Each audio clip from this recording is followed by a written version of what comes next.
the West Sacramento City Council and West Sacramento Redevelopment Successor Agency and West Sacramento Financing Authority. I hereby will begin with the Pledge of Allegiance, who will be led. I'd like to invite our guests to join us at the Pledge of Allegiance, which will be led by Rachel Davidson with the Downtown Streets team. Please stand.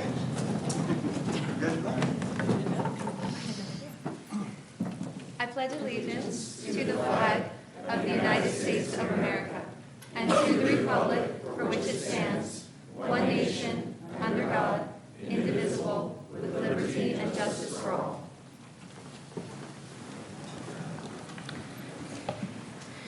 Thank you. The City Council did meet in closed session this evening to confer with legal counsel. I would like the city manager to please provide a report. Excuse me, the city attorney to please provide a report. Absolutely. So the council did meet in closed session. One item to confer with legal counsel concerning the City of West Sacramento versus R&L Business Management. No action was taken on that one. Also met in closed session to confer with their labor negotiators concerning contracting with Stationary Engineers Local 39 and Firefighters Association Local 522. No action was taken. Thank you. That brings us to item 1A, which is presentation by the public on matters not on the agenda within the jurisdiction of the council. We do ask that anyone wishing to address this council on this or any other item this evening to please fill out a request to speak card. They're located along the wall near the photographs. And please return it to our city clerk, which is Chris Rankin. In front of the clerk, there's a timer to ensure that everyone has a chance to be heard. And I just want to remind everyone in here that it's 3 minutes per person, and we have to stick to that 3 minutes. So if I end up cutting you off, it's not anything personal. It's just a matter of protocol to make sure that we ensure everyone has an equal opportunity to be heard. Also in front of the clerk is an analog flip chart, which indicates the agenda item the council is currently considering. Why is that important? Because we only accept the request to speak card on any particular agenda item up until the end of the previous item? Staff report, excuse me. And reminder that we cannot provide a response to public comment. I know oftentimes that is confusing to folks when they come up and they're really concerned and want to express themselves, but we're not allowed to report on or respond to any item that is not previously noticed to the community before tonight. So just keep that in mind. Once the staff report has been read, the council questions and public testimony have begun. We can accept any further speaking requests. And if you're addressing a specific agenda item, please turn in your cards as soon as possible, but definitely before the conclusion of the staff report as mentioned. We also recognize for some that speaking in public can cause anxiety. So we request that there be no boos, catcalls, or even applause as we try to maintain a civil discourse in these chambers. At this point, I have several requests to speak. For item 1A, and I'd like to call to the podium Mr. Busto.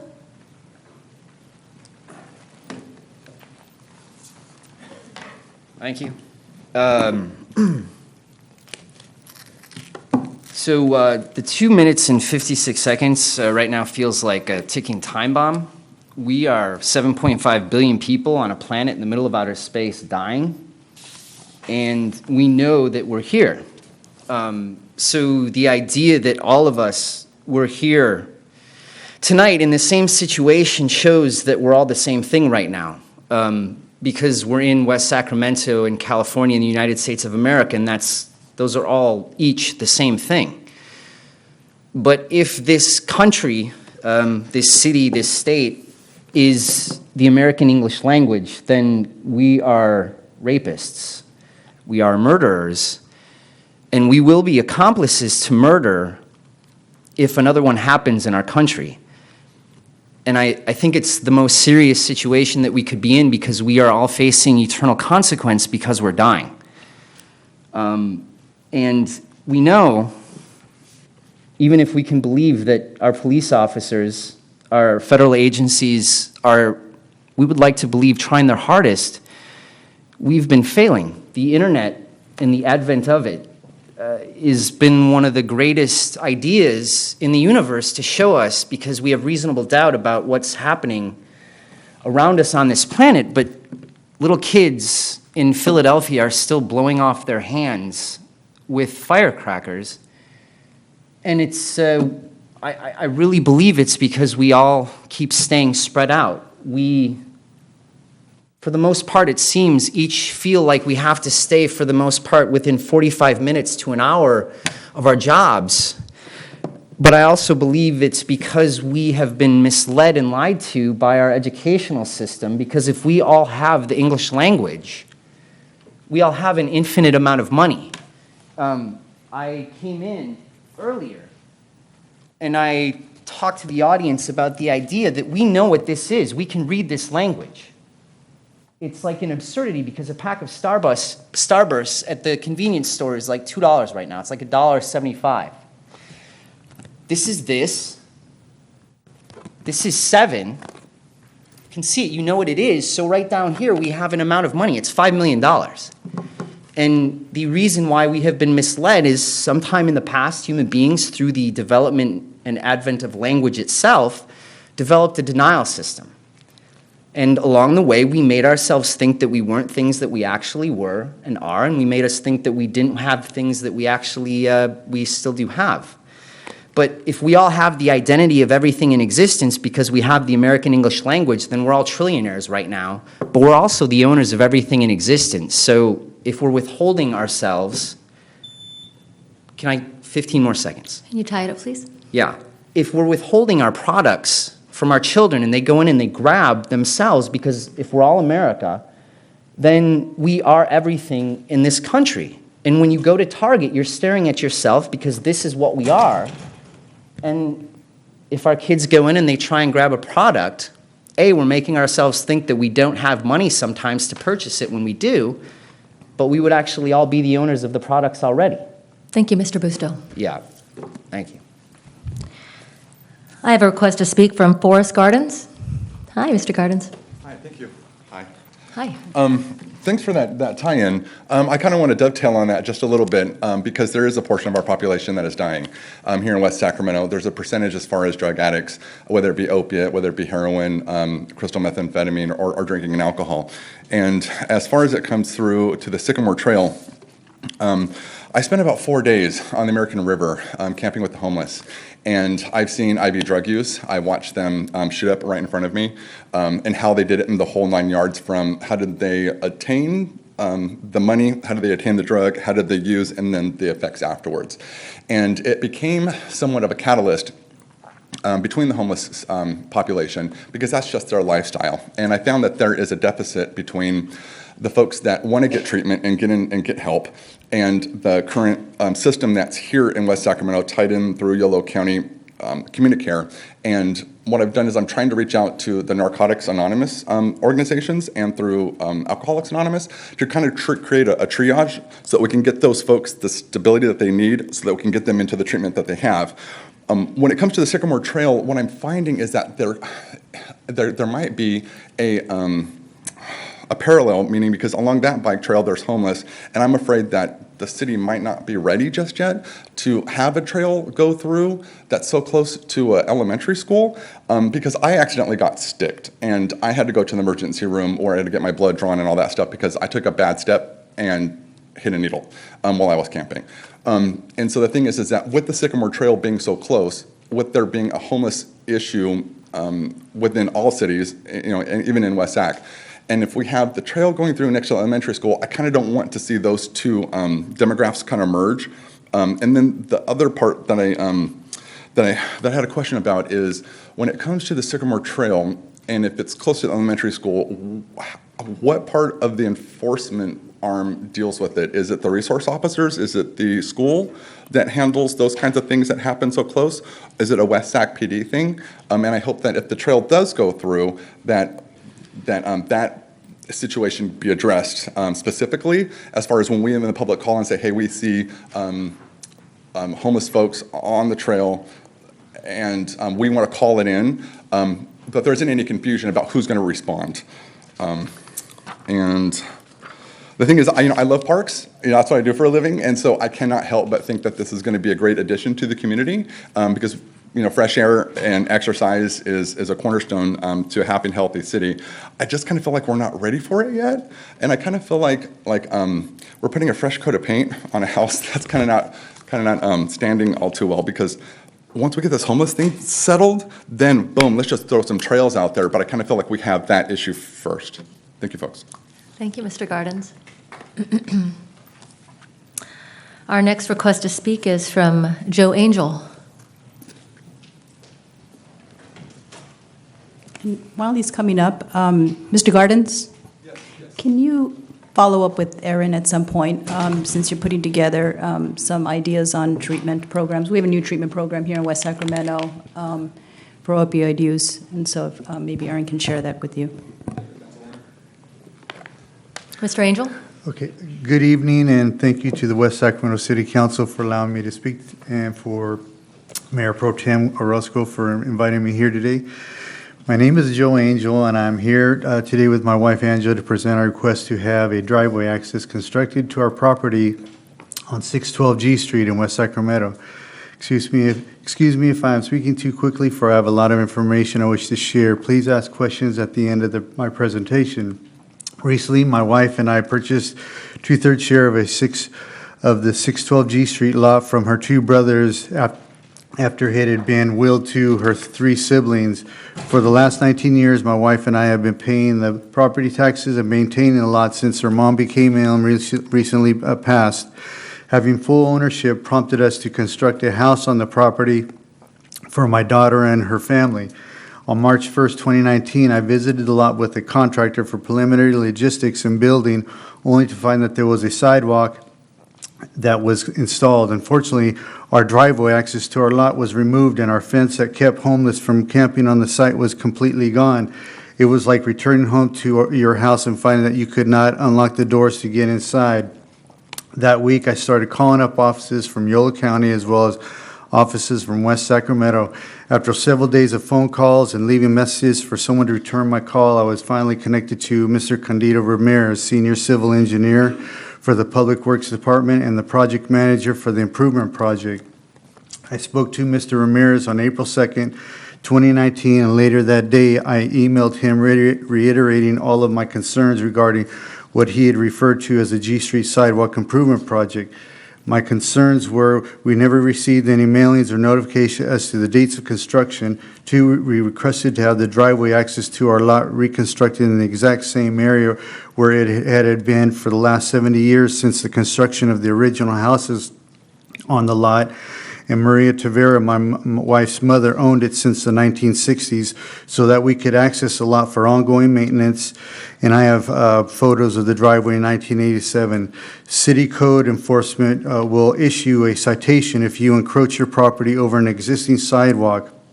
You can only access your property from a driveway access point. And 3, replace my fence to prevent the homeless from setting up camp. Mr. Ramirez did state on the phone that he was still working on the project and that notices were placed on fences or doorknobs several weeks in advance, informing property owners when construction would begin. He also stated that he would check into my concerns and get back to me. On April 17, 2019, Mr. Ramirez emailed me with his review and research of my inquiry. He stated, sidewalk and driveway were not in place prior to the project. A low curb did exist along the east side of the property. Grant funding for this project had specific requirements. Go ahead. Well, my next person is going to be Okay, is that Mario Quinteros? yeah. All right, please, thank you. Thank you, Mr. Angel. On behalf of Joe Angel, in continuation, grant funding for this project had specific requirements to provide pedestrian accessibility within project limits. Therefore, a sidewalk was constructed adjacent to your property. Driveway access was not constructed for the following reasons. The property is vacant, so there was no way to align the driveway with the future carport/garage. The low curb could not be reconstructed since it was not compatible with the new curb, gutter, or sidewalk. Fence will be replaced within 2 weeks. Fence had since been replaced, so thank you on that part. On April 18, 2019, I emailed Mr. Ramirez in return to explain some of the research I did on my own. I refuted Mr. Ramirez's reasoning for the driveway access was not constructed to our lot because it would not provide pedestrian accessibility within the project. How could that be if all the driveway access is constructed to properties on G Street all meet pedestrian accessibility standards? He stated a driveway access was not replaced because there was no way to align a driveway with a future carport or garage.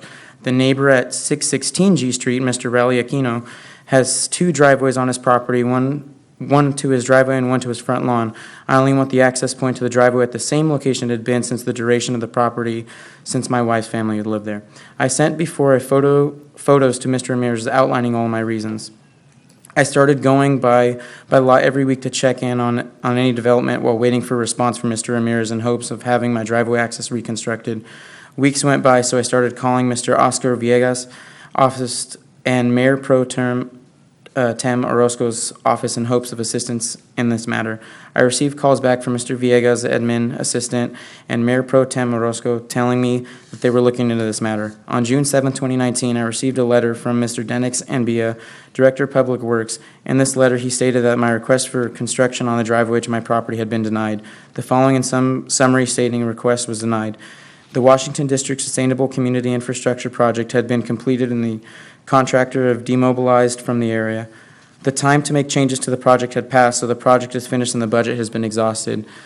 Changes could have been made during this design phase of the project during the construction if it had just been noticed to us and you wanted the driveway access to your property. He adds there was numerous opportunities for you to make your wishes to the city. There was extensive outreach in the city meetings in 2014. Mailings regarding the project seeking input were all sent to the property owners in June 27, 2016. His records show that the mailing was sent to 5600 Sorrento Road. There were also public notices provided to the general public concerning the public workshop on October 19, 2016. A notice was posted on the fence of our property, G Street, to inform us of the pending project. He then states the unfortunate reality is that we did not receive any communication from you during these periods. My response to Mr. Enbia and to you, the City Council, is that why would we have not been given an information by Mr. Ramirez while he had told me that he was still working on the project, that Washington District Sustainable Community Infrastructure Project has been completed? Sorry. And is our next speaker Angela Ware? Thank you, Mr. Quinteros. And the contractor has demobilized from the area. Also, there was no mention from Mr. Ramirez that the budget was exhausted while he told me he was still working on the project when I first spoke with him. Their inconsistency are frustrating. Yes, we would have made our request known to the City Public Works Department, and had we known the project in advance. We did not receive the aforementioned notice in the mail to our home address. Every year, we receive notice from the County of Yolo to pay the property tax for our G Street lot. Every year, we receive notice from the City of West Sacramento Fire Prevention and weed abatement. Not once have these entities placed a flyer on our fence for payment nor notice of weed abatement, and the mailings are successfully mailed to our address. I request copies of the mailing from Public Works for the Department of West Sacramento Public Records. I received an email regarding our record request of number 19165, which states, Joe, I have completed a search through our file server, document, and emails. None were responsive to your request. Please note that the copies and correspondence the city generates has a retention of 2 years. If you need anything else, please let me know. As you have heard from my testimony, I have received differing reasons from two top officials of the Public Works Department as to why my request for the driveway access to our property on 612 G Street has been denied. It appears as though each were trying to use rhetoric to confuse and discourage us to try and cover up a costly and honest mistake. I believe they have made a substantial argument opposing their direction. We are not in the wrong to want our driveway access and our property constructed as well as the original access to our lot. In closing, as the husband of Angela Angel, who lived in the house of 612 G Street from 1966 to 1985 and is now joint property owner with myself, looking to improve the property by constructing the home for our daughter, son-in-law, and grandkids, and continue to contribute to the great city. My wife and I request the city reconsider the stand on the issue and provide us with the construction of the driveway access at our property, 612 G Street, as part of an improvement project. Thank you. Thank you, Ms. Ware. Thank you, Mr. Angel, Mr. Quinteros. That concludes the presentations for items that are not on the agenda. We're going to move over to council communications, which is item 1B. Are there any reports? Councilmember Sandin. Thank you, Ms. Mayor Pro Tem. The YOLO Local Agency Formation Commission met on June 27th, and we conducted a protest hearing for the reorganization of Lower Elkhorn reclamation districts, which dissolve RD 785 and RD 827 and annex both RD territories into RD 537. There was no protest, so we ordered the reorganization of the Lower Elkhorn reclamation districts. The Yolo Solano Air Quality Management District Board of Directors met on July 12th. We approved employee salary and benefit agreements. We heard informational reports on emission reduction credits and the Clean Air Funds Grant Program. We also approved a YOLO Bikes and Pedestrian Infrastructure Grant Program that will be launched later this summer. And I'll bring forward that information when I receive it. Earlier tonight, the Sacramento YOLO Port Commission District met. We approved a site lease agreement with T-Mobile West for cellular antenna facilities at the North Terminal and approved a new schedule of rates for our port attorney services. And since late June, I also attended the West Sacramento Police Department's Youth Academy graduation, which was incredibly inspiring, the home run at the River Cats game, and the College Promise announcement at Los Rios Community College District. And finally, I wanted to acknowledge my summer volunteer, Isabel Grassel, who's here with us tonight, a West Sacramento resident who just graduated from St. Francis High School and will be attending the University of Notre Dame in this fall. She's shadowing me and attending meetings like this one and events this summer. She'll be studying political science at Notre Dame. And thanks for being here tonight. Thank you, Councilmember Sandine. Councilmember Guerrero? Yes. The League of Cities convened a conference call on July 8th. We discussed the preparation for the July 26th meeting in Winters, which I plan to attend, and you're all invited. The State Director, Randall Stone, provided an update that the League of Cities Board approved the Rural Cities Information Exchange, which we can all participate in. Within 6 months, the League President will appoint a League Sac Valley Board member as chair. And as part of the information exchange, there will be webinars focused on rural city issues. The webinars will be low or no cost, and a listserv. Also on July 10th, the Sac Valley Area Managers Group update was included, and Pete Carr was not present, so Charles Anderson reported that the city managers, along with city finance staff, met on June 28th in Rancho Cordova to cover the topics of financial planning, including a CalPERS update, fiscal diagnostic tools, model fiscal forecast, key assumptions, sensitivity analysis, and recession scenarios, which I think is very helpful in preparing us in the future. Also, last week, the Regional Water Authority met on July 11th. Thank you to Denix for attending. They voted to appoint a new Executive Director, Jim Pfeiffer, which I see that we have correspondence. He is there to replace John Woodling, who has retired. The Regional Water Reliability Plan was adopted by the board. The plan recognized that the region currently has a reliable water supply in most years. However, some water supply reliability uncertainty remains. The plan recommends establishing a regional water bank and improving reliability through additional projects and opportunities. And the board also received an update on the Regional Water Efficiency Program. There are various plans to take a look at studying this further, and RWA is in the process of hiring a consultant to do the analysis, which will also take into consideration our city. The Yolo Habitat Conservancy Board convened a meeting on July 15th, and the Conservancy received one response to the RFP from the ICF International, the consulting firm that helped write the YOLO plan, and has also assisted the Conservancy with implementation. ICF did not, however, obtain recommendations, so they recommended instead to assist the Conservancy with hiring an executive director. Instead, staff reviewed this proposal and determined that it was going to hire an interim executive director. And Dirk Brazil has been hired as the interim director, and we approved that in our last meeting. And the contract with Mr. Brazil is going to serve, is going to exclude the financial management for now, research, grant, and other supportive services, which are going to be provided by Consero as part of the Consero's contract for the executive director's services. But Consero may continue to fill those roles if desired by the board of directors, and I think is a good idea at this point because it's still in its infancy, and they have a lot of experience, as Councilmember Ledesma knows. Mm-hmm. And in addition to the contract, he'll assume the ICF International will continue to provide an implementation support to the Conservancy in the short term, although all consulting contracts are subject to change or elimination at the discretion of the board and Mr. Brazil. In addition, the board approved the proposed easement monitoring policy, easement violation and enforcement policy, and easement amendment policy, all important policies that weren't included in the plan, but we are going to be looking at additional policies as we move forward and incorporate them. And there's a lot of processes in place to implement as we move forward. In addition, the board approved an updated policy relating to provided mitigation to receive site credits in lieu of the land cover or wetland fees, and approved new policy related to the land easements in lieu of land cover and wetland fees. This would benefit our city as we look at levee work and some of our projects here in the city, and they are in discussions right now.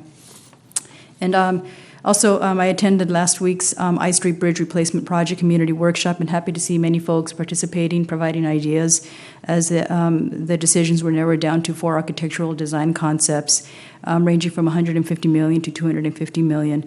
And I also visited the West Sac PD's Youth Academy, met with them. They were very thoughtful, insightful youth, and they sent a postcard, and very, want to thank them for their postcard, which is on my refrigerator.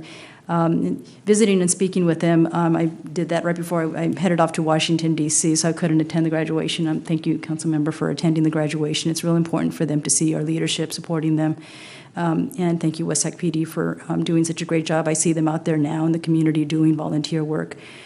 So I just want to recognize that. And also want to thank West Sac PD for the 2 incredibly successful West Sac PD Summer Night Lights, which I saw Councilmember Orozco recently in. And I'm in and out, so I don't know who else was participating.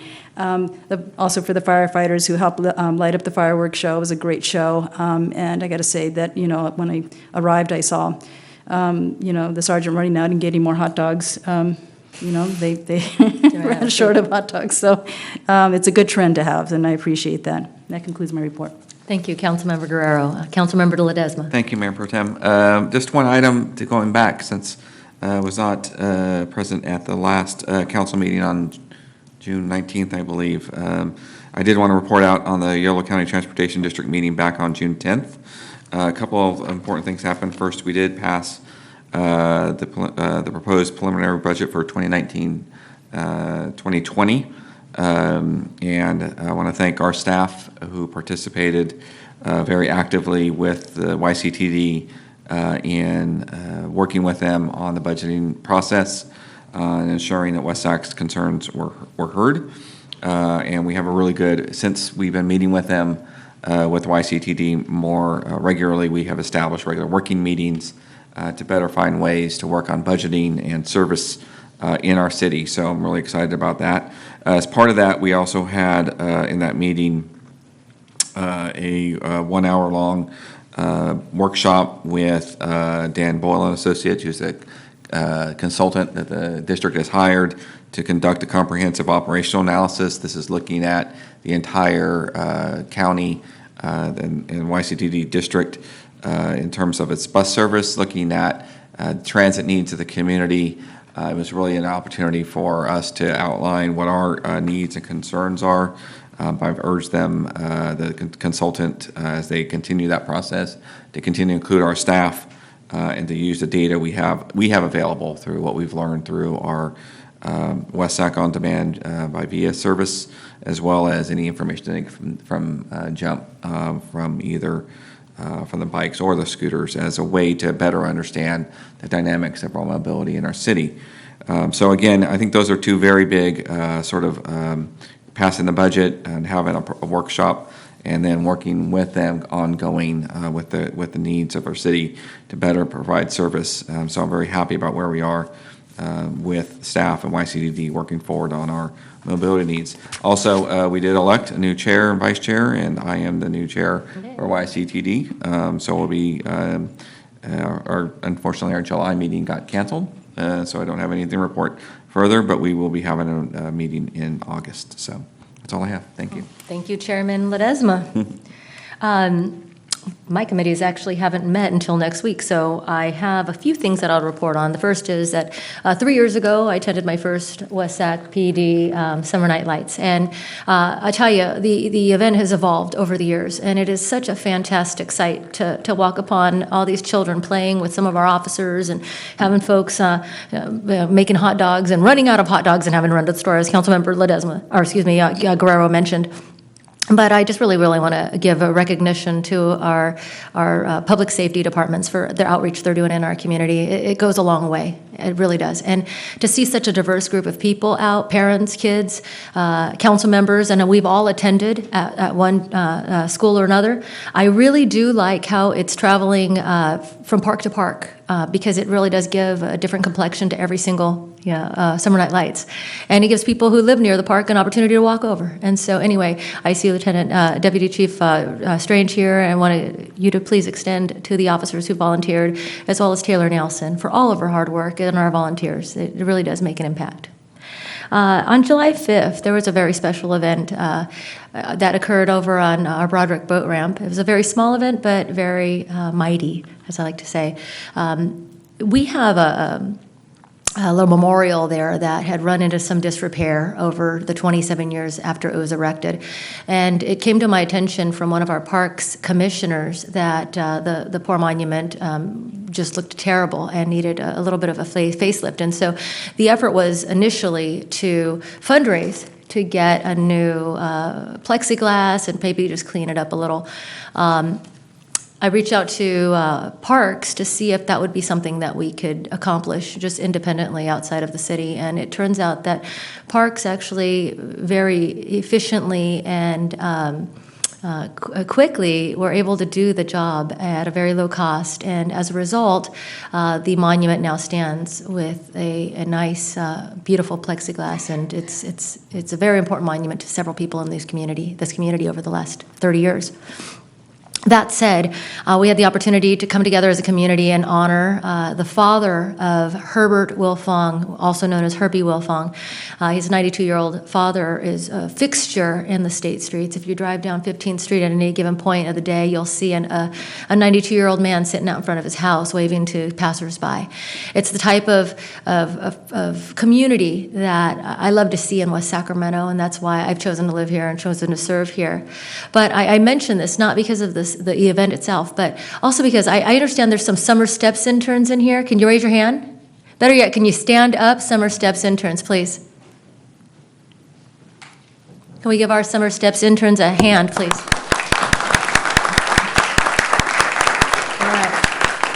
So thank you. For those of you who don't know, the City of West Sacramento offers a Summer Steps internship program to high school juniors and seniors. You have to be at least 16 years of age, but they also offer the program to college graduates as well, and those are currently in college. The program's essentially an internship designed to provide students with an opportunity to get real-world experience that they can't necessarily get in the classroom, and hopefully for the City of West Sacramento, an opportunity to recruit, great talent from these pools of young people. Alicia Singh is one of our Summer Steps interns who had come in at 16 years of age. I don't think she's here today, but she had been hired by the City of West Sacramento in our communications division, and she handled this event on July 5th. And I just wanted to give a kudo out to her, several kudos actually. Young lady who is very diligent and works very hard and just calm under pressure. And I tell you, it is an example of what can be. And we really do hope that our Summer Steps interns have enjoyed their experience this summer, but also that you consider joining us up here, not only on the dais, but also in the City Hall, because we could really use some homegrown talent to help lead our city forward. So thank you. And that concludes my report. We're going to move on to council appointments under 1C, and I don't have any. So moving on to the consent agenda, which are items 2 through 15. Do I have any that any council members would like to have pulled? Like to pull 8, please. Number 8. Any others? Okay. Item number 8, Councilmember Guerrero. Yes, I just wanted to identify that we received correspondence withdrawing the application for the PCN, and I wanted to ask what direction we have to address this. And if there's anybody to speak on it, consider that as well. Yes, Councilman Guerrero, we did receive the letter you have in front of you from the applicant requesting withdrawing the PCN application. We actually received communication from an attorney representing the applicant today asking for a continuance on this item. I'll have the city attorney chime in here, but staff's recommendation is to proceed with this item. We have a time frame we have to respond to the state. So I'll let Jeff explain a little more. One difficulty with the correspondence you received this evening is we don't know what it means to withdraw the application without prejudice. I don't know what he thinks that means. If he wants to withdraw the application, then the matter would not be before you and there'd be no action for you to take. But then he would have to refile an application. So I don't know if he's here in the audience, if you want clarification. If he's not withdrawing the application and willing to restart the whole process, then the staff's recommendation stands that you move forward and deny the PCN. Do we have to respond to the state one way or the other? I mean, the application is with the state, correct? Well, the application is the application for a license is with the state. The application for the certificate of convenience and necessity is actually filed with the city, or at least there is a city form. And so it's all part of the licensing. So that's part of what is a little confusing. The state controls the process of issuance of licenses. We control the process of giving the state, the city's feedback on whether or not we think that it's appropriate to issue a certificate of convenience and necessity. The staff report you have before you describes the reasons why staff is not recommending based on the overconcentration and crime stats and various other information. So it is the council's discretion. You can grant a continuance. I wouldn't accept the notion of an application being withdrawn without prejudice because that doesn't have a legal meaning to me. And so I would suggest we either move forward with it or you continue the item until a meeting in August. And just to be clear, with the circumstances surrounding this application, we don't see anticipate any change to staff's recommendation, whether it's tonight or in August, given the circumstances. No, and that I understand. Could we have the applicant come before and provide clarification to the letter? Is there? Sorry? No. Is the applicant is here? Ask them. Oh. Oh. Mr. Hondahl, I understand that we've received a message, and I don't have a speaker card, but under these circumstances, if you'd like to approach the podium to make any expressions. The podium. The podium, sir.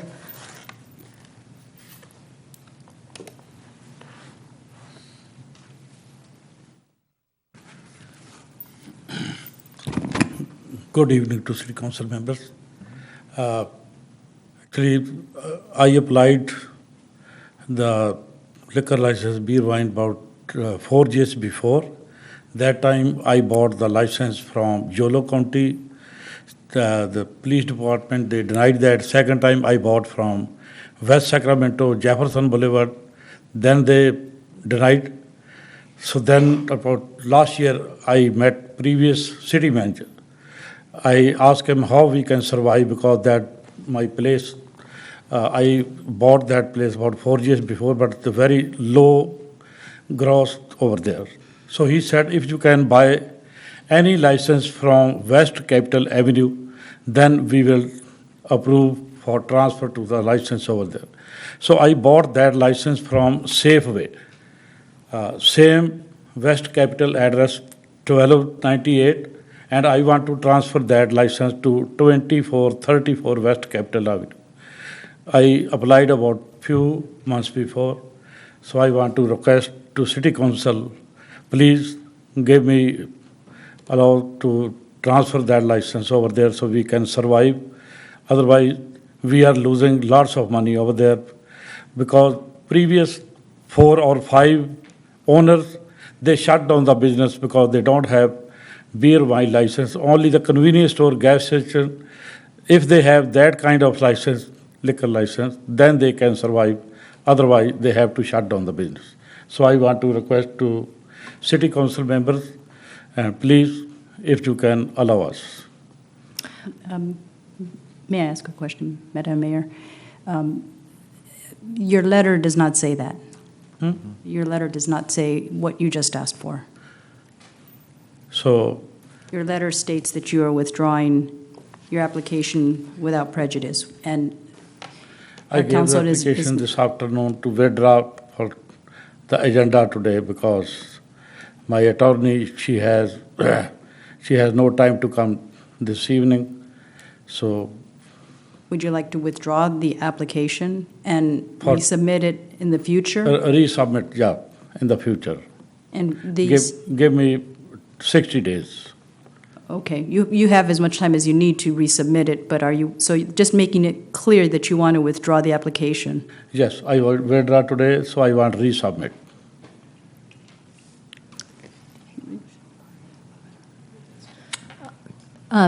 Mr. City Attorney, can you please advise us as to the protocol under a circumstance like this? Well, the piece that having just seen his letter when we got here this evening, I haven't had a chance to even look at what it means to be withdrawn without prejudice. I suggest if he wants to withdraw it, we can't make any promise.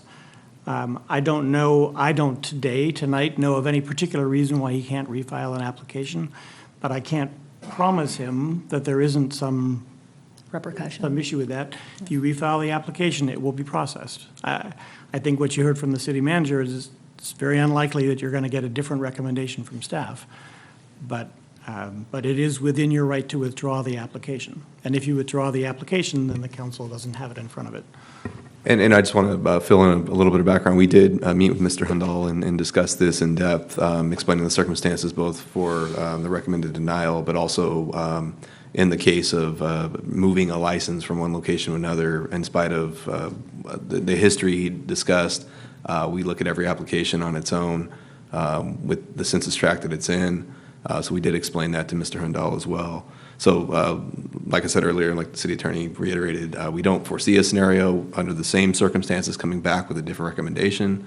But Mr. Hundal is free to pull the application if that's his desire. And if that's his desire, we would look at the consent calendar minus item number 8. Correct. It would simply take no action on item 8. And do we need a motion then for a continuance or? No, I would not move to continue it. It's up to him to refile an application. Thank you. Yep. Thank you, Mr. Hundal. Thank you. And it's been referenced, however, just for the record, we did receive a letter, a correspondence received on July 17th, this evening, when we sat at the dais here, from Narinder Hundal, requesting a withdrawal of the application for PCN without prejudice. I have a speaker card for item number 11 from Pat Flint.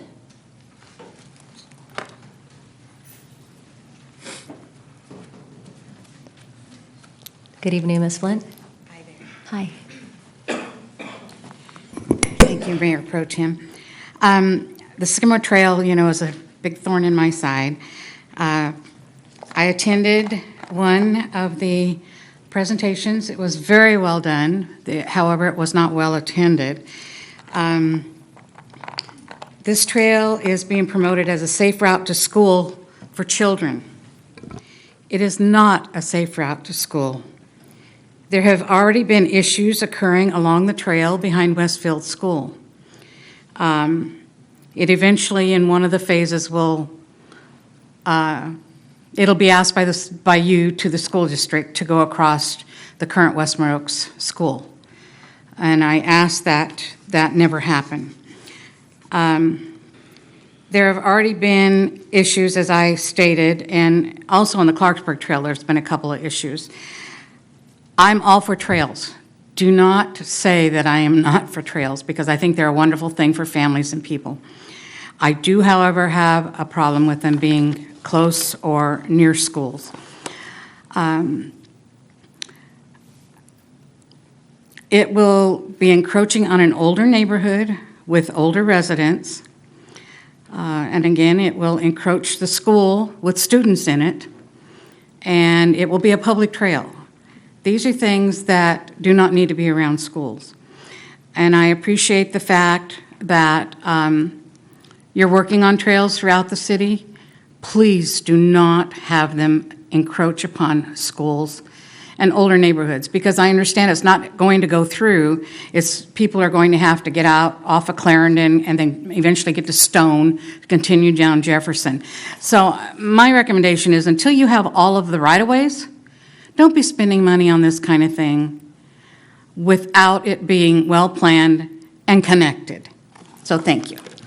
Thank you, Ms. Flint. Well, I have no other speaker cards, and for consent calendar, I'm going to entertain a motion or further discussion. Go ahead. Yeah, I'll move the recommended action on the consent agenda with, we do have some amendments to, we just addressed item 8, so we're not taking action on 8, so the consent agenda minus 8. There's also some corrections to agenda item 10, and I think 15 as well on the meeting minutes. So with those changes, I'll move recommended action. The consent calendar has been moved by Councilmember Ledesma and seconded by Councilmember Guerrero. Can I take a vote? All in favor? Aye. Aye. Any ayes? Excuse me, all opposed? Okay, thank you. The motion passes. Our consent calendar. All right, we're moving to item number 16, Administrative Services and Finance, public hearing and consideration of Resolution 19-76, certified inclusion of delinquent charges and penalties for water, sewer, and refuse services on the secured tax roll in the same manner as the general taxes, and directing that a lien also be placed on these subject properties. Thank you. Hi. Good evening, Mayor Pro Tem and City Council. My name is Claire Connor, County Manager from the Administrative Services Department. And our department is currently providing all utility-related billing, collection, and customer services. At the end of each fiscal year, we rely on the annual transfer of the delinquent utility amounts to the property tax bill for collection. The process began in June by mailing a notice to all customers that have past due May balances. These notices encourage the property owners to pay or to contact us for questions. The final step is to hold this public hearing to request council's approval to transfer the final delinquent amount to the 2020 property tax rolls. As of tonight, the total delinquent amount has been reduced to $898,000. We will accept payments through July 26, and the final list will be sent to the county in early August. Staff in the revenue collection will make sure the final list submitted to the county is prepared accurately. With that, I would like to return this item back to you for a public hearing. Thank you. Are there any pressing questions before I open the public hearing? This is a public hearing, and even though I have no speaker requests, I will invite anyone who would like to speak. Now opening the public hearing. Seeing no request to speak, I will close the public hearing. I'm sorry, can I speak again? I just called this entire room a bunch of rapists and pedophiles. Do you have specific comments on item number 16, sir? Yeah, I think it's absurd in a society where rape and murder are still continuing that we're worried about what plans. Sir, I don't think that those comments are relevant to item number 16, so I'm going to close the public hearing. Are there any questions returning back to the council for discussion, deliberations, or a motion? We're disappointing as a country. We have an alphabet in this country. It's the basis of everything that we do. It's a rapist. It's disgusting. Thank you, Mr. Busto.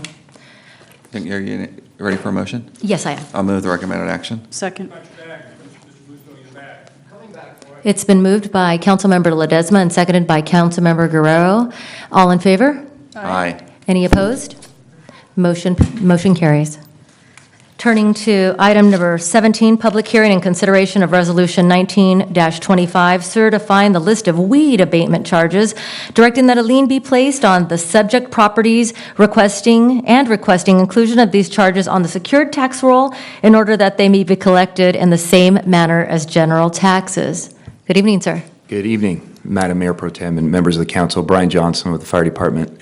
As directed by Resolution 1924, which began the 2019 weed abatement process, the Fire Department noticed all properties having a weed abatement issue on their property. I am here tonight to close that process. We have abated all properties requiring weight abatement, and created a list of charges by parcel, which is attached to your agenda item. It is respectfully recommended tonight that we open the public hearing and hear public comment on those charges. I'm happy to answer any questions if there are any. Thank you. Are there any questions for Fire Marshal Johnson? Okay, I'm going to open the public hearing. There have been no requests to speak at this juncture. However, anyone in the audience is welcome to join the public hearing and make a comment as to this item only. Seeing none, I'm going to close the public hearing. Returning back to council for further discussion, deliberations, or a motion. Move to approve the recommended action. I'll second that. Councilmember Guerrero has moved the item, and Councilmember Sandin is seconded. All in favor? Aye. All opposed? Motion carries.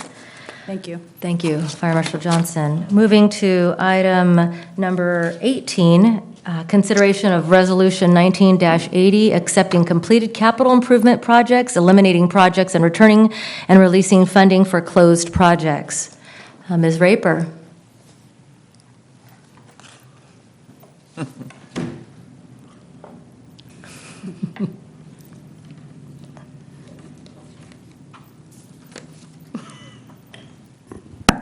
Okay. Good evening, Mayor Pro Tem and the council members. I've got a short presentation, but I think you can follow along without it. So tonight we're talking about our capital projects reconciliation. You might recall a couple weeks ago, I was in front of you and you adopted the operations and maintenance budget for the next 2 years. We had a short conversation at that time about adopting an O&M budget and waiting for the capital improvement projects and supplemental requests until we could finish this capital projects reconciliation project. So why are we doing this? The city has 3 systems for capital project data. We've got a budget system, a work order system, and a financial system. We've found that the data between those systems is inconsistent, and it was difficult to discern the available funding for new project requests. And so before we could really move forward with any certainty about what we could afford to do, we really wanted to kind of clean up our universe of projects so that we know what funding is available for the new requests. So the purpose is really, like I said, to clean up the systems, ensure consistency and accuracy, identified any unused funding for any projects that were inactive to make those available for priority project needs, ensure that we had sufficient funding set aside for existing active and already appropriated projects, and then to understand, like I said, the available funding for our new requests. So I don't have a clicker. Can we go to the next one, please? Thank you. Okay, so what did we do? We reviewed 755 projects over the 3 systems and 49 funds dating back to 1999. We identified the status, we set forth to identify the status of all the projects by working with departments, reviewing our available documentation, and in cases where, the projects were too old and we didn't have a lot of documentation and we didn't have members in departments who had any recollection of those, then we utilized reasonable metrics to kind of determine the status and where things stood. We did an audit of project records and available documentation to ensure that the transactions and appropriations and transfers and everything with those projects were accurate and appropriate. And then we identified through that process unused funding related to completed or inactive projects to be returned to their funding source. And then the next step is really to implement controls and procedures to ensure accuracy and solid management of our capital projects and funding going forward.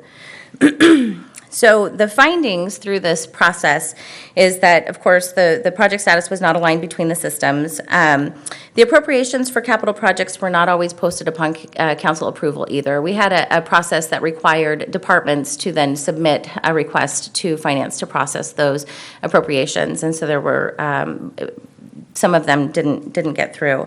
We found that projects were not really reviewed on a regular basis to ensure accuracy, sufficient funding, and timely closeout upon completion. Part of that has to do with, we would close projects in one system so that staff couldn't charge any more time to them, but if we were waiting for final vendor payments or release of retention, also warranty periods on some of those projects, we had to leave the work order open in order to capture those, and sometimes there was just not a good follow-up process so that we could close them out completely. We also found that historically grant funds were not necessarily budgeted with our projects at the time that we appropriated the projects. So we would budget the city match portion, which caused some of those projects to appear overspent because they had revenues that were coming in that weren't necessarily appropriated. And then also the CIP budget, or the capital improvement program as a whole, appears to have been used more of a tracking mechanism to include all projects identified, sort of the wish list without some reality in there as far as capacity, both financial and staff to implement those projects. And so we ended up with a big system of projects that we didn't necessarily have the ability to complete. And you'll see through one of the charts, there was one year where things kind of changed, and there was a lot of projects created. And I think at that point it was really trying to make sure that we had a big universe of what we wanted to do. And then we also historically have appropriated the full project budget needs at project commencement versus kind of metering them and budgeting them when we needed them. And so in some cases, large projects, 10 or 15 million would all be appropriated at once, even though those funds weren't necessarily intended to be spent over that year. It'd be maybe a 3 or 4 year project. And there were also unclear roles and responsibilities for ensuring project budget management. So, I don't have all of the history as to kind of why these things are. I know that we're a very young city. I think that we started small and then things have really ballooned the last 20 years. There's been a lot going on, and our internal processes just haven't necessarily kept up. And so that's really the reason why we were doing this process. So the results out of that, and then I'll go into the corrective actions, but we found 545 projects that are identified for closeout. Of those, 395 of them, 73%, were appropriated or started over 10 years ago, so between 1999 and 2009. 77 projects were appropriated between 5 and 10 years ago, so prior to 2014, and 73 projects were started within the last 5 years. So we're really talking about a lot of old projects. And if you wouldn't mind just going forward to the graph that's up there, please. So this is just a visual to show you what we're looking at. This has every year from 1999 to 2019, now I forget my X and Y axis, but the one on the left shows the number of projects opened in any given year, just from from the whole universe of 755 projects.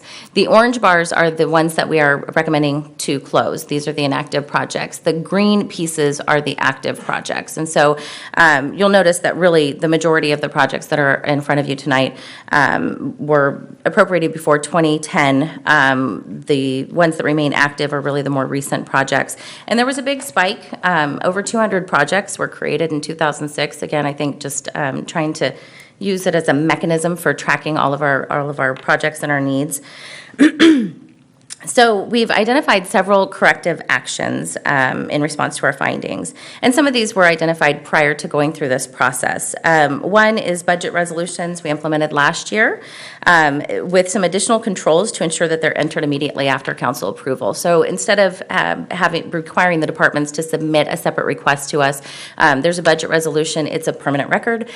So we can always go back and see what was done. And then finance staff enters those automatically within a couple of days after the council approval. And so staff can go in there and confirm that their appropriations are in there.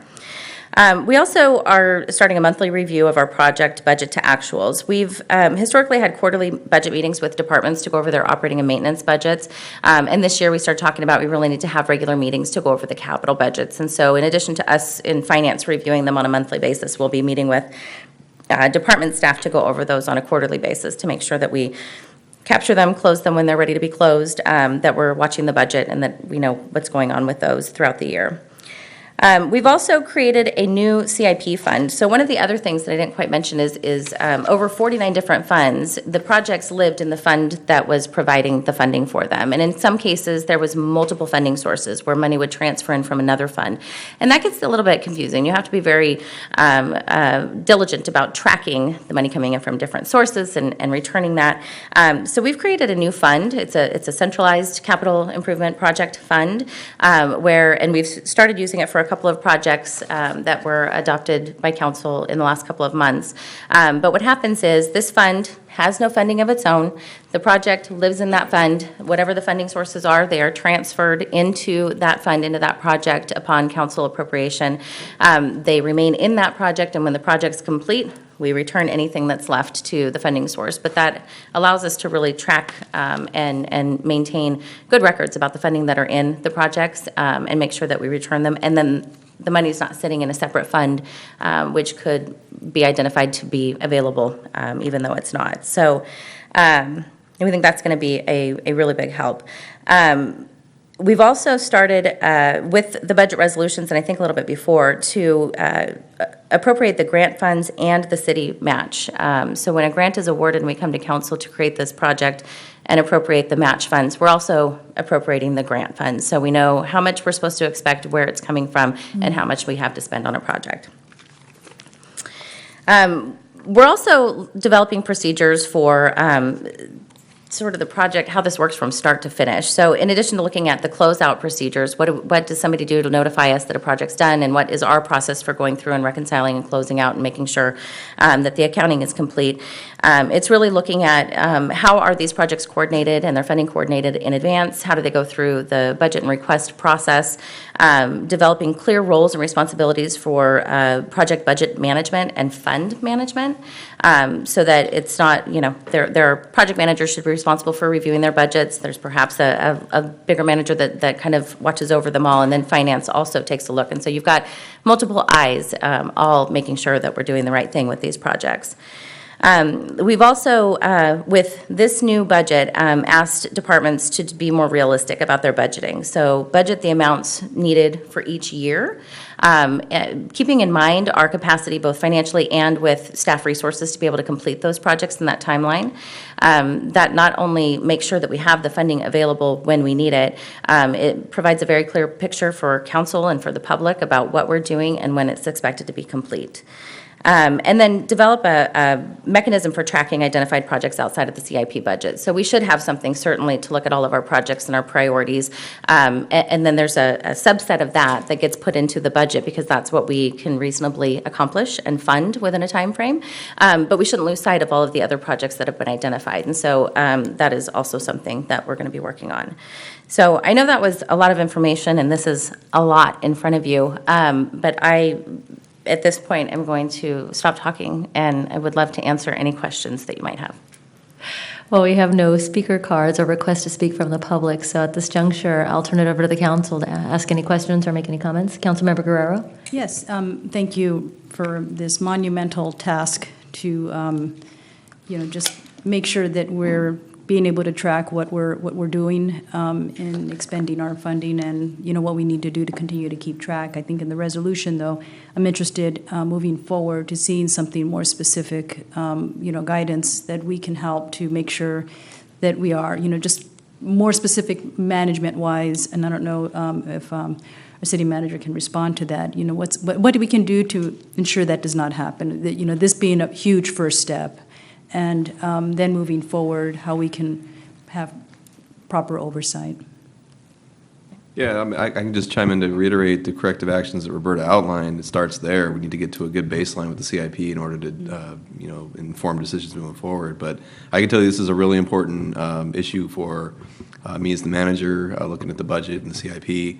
We're a city that's building. We're going to continue to build a lot of capital projects, and so having a more centralized management of the CIP is something that we're going to be working on, putting more substance to that going forward, starting with the corrective actions that Roberta outlined, but also for those of you that have been on the council long enough, you may recall a time when we had a CIP manager, had a more of a formalized or centralized function. Maybe you don't recall that, but we did at one point. So we are going to be moving back towards that in combination with all of the other work that Roberta's done to get us to this point. So hopefully going forward, it'll be managed much more, both centralized, but also to not get into the situation where we have a lot of old projects that haven't been closed out.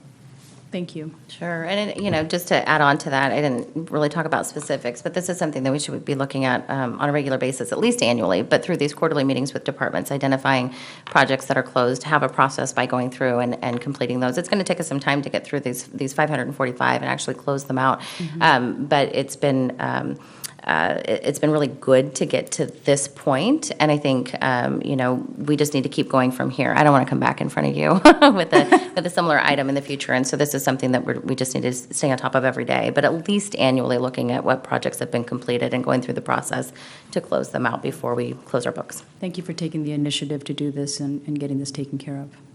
Thank you. Councilmember Sandine? I don't know that I would describe this as our most glamorous or visible project, but I definitely would describe it as necessary and appreciated and a huge project. So thank you to you and the team. And as the city manager mentioned, I think having this completed will be, things going forward will be much cleaner and easier to understand. So thank you. Sure. I have to, Becky's not here tonight, but my new budget person has been instrumental in getting to this point. So I will definitely pass along your thanks to her.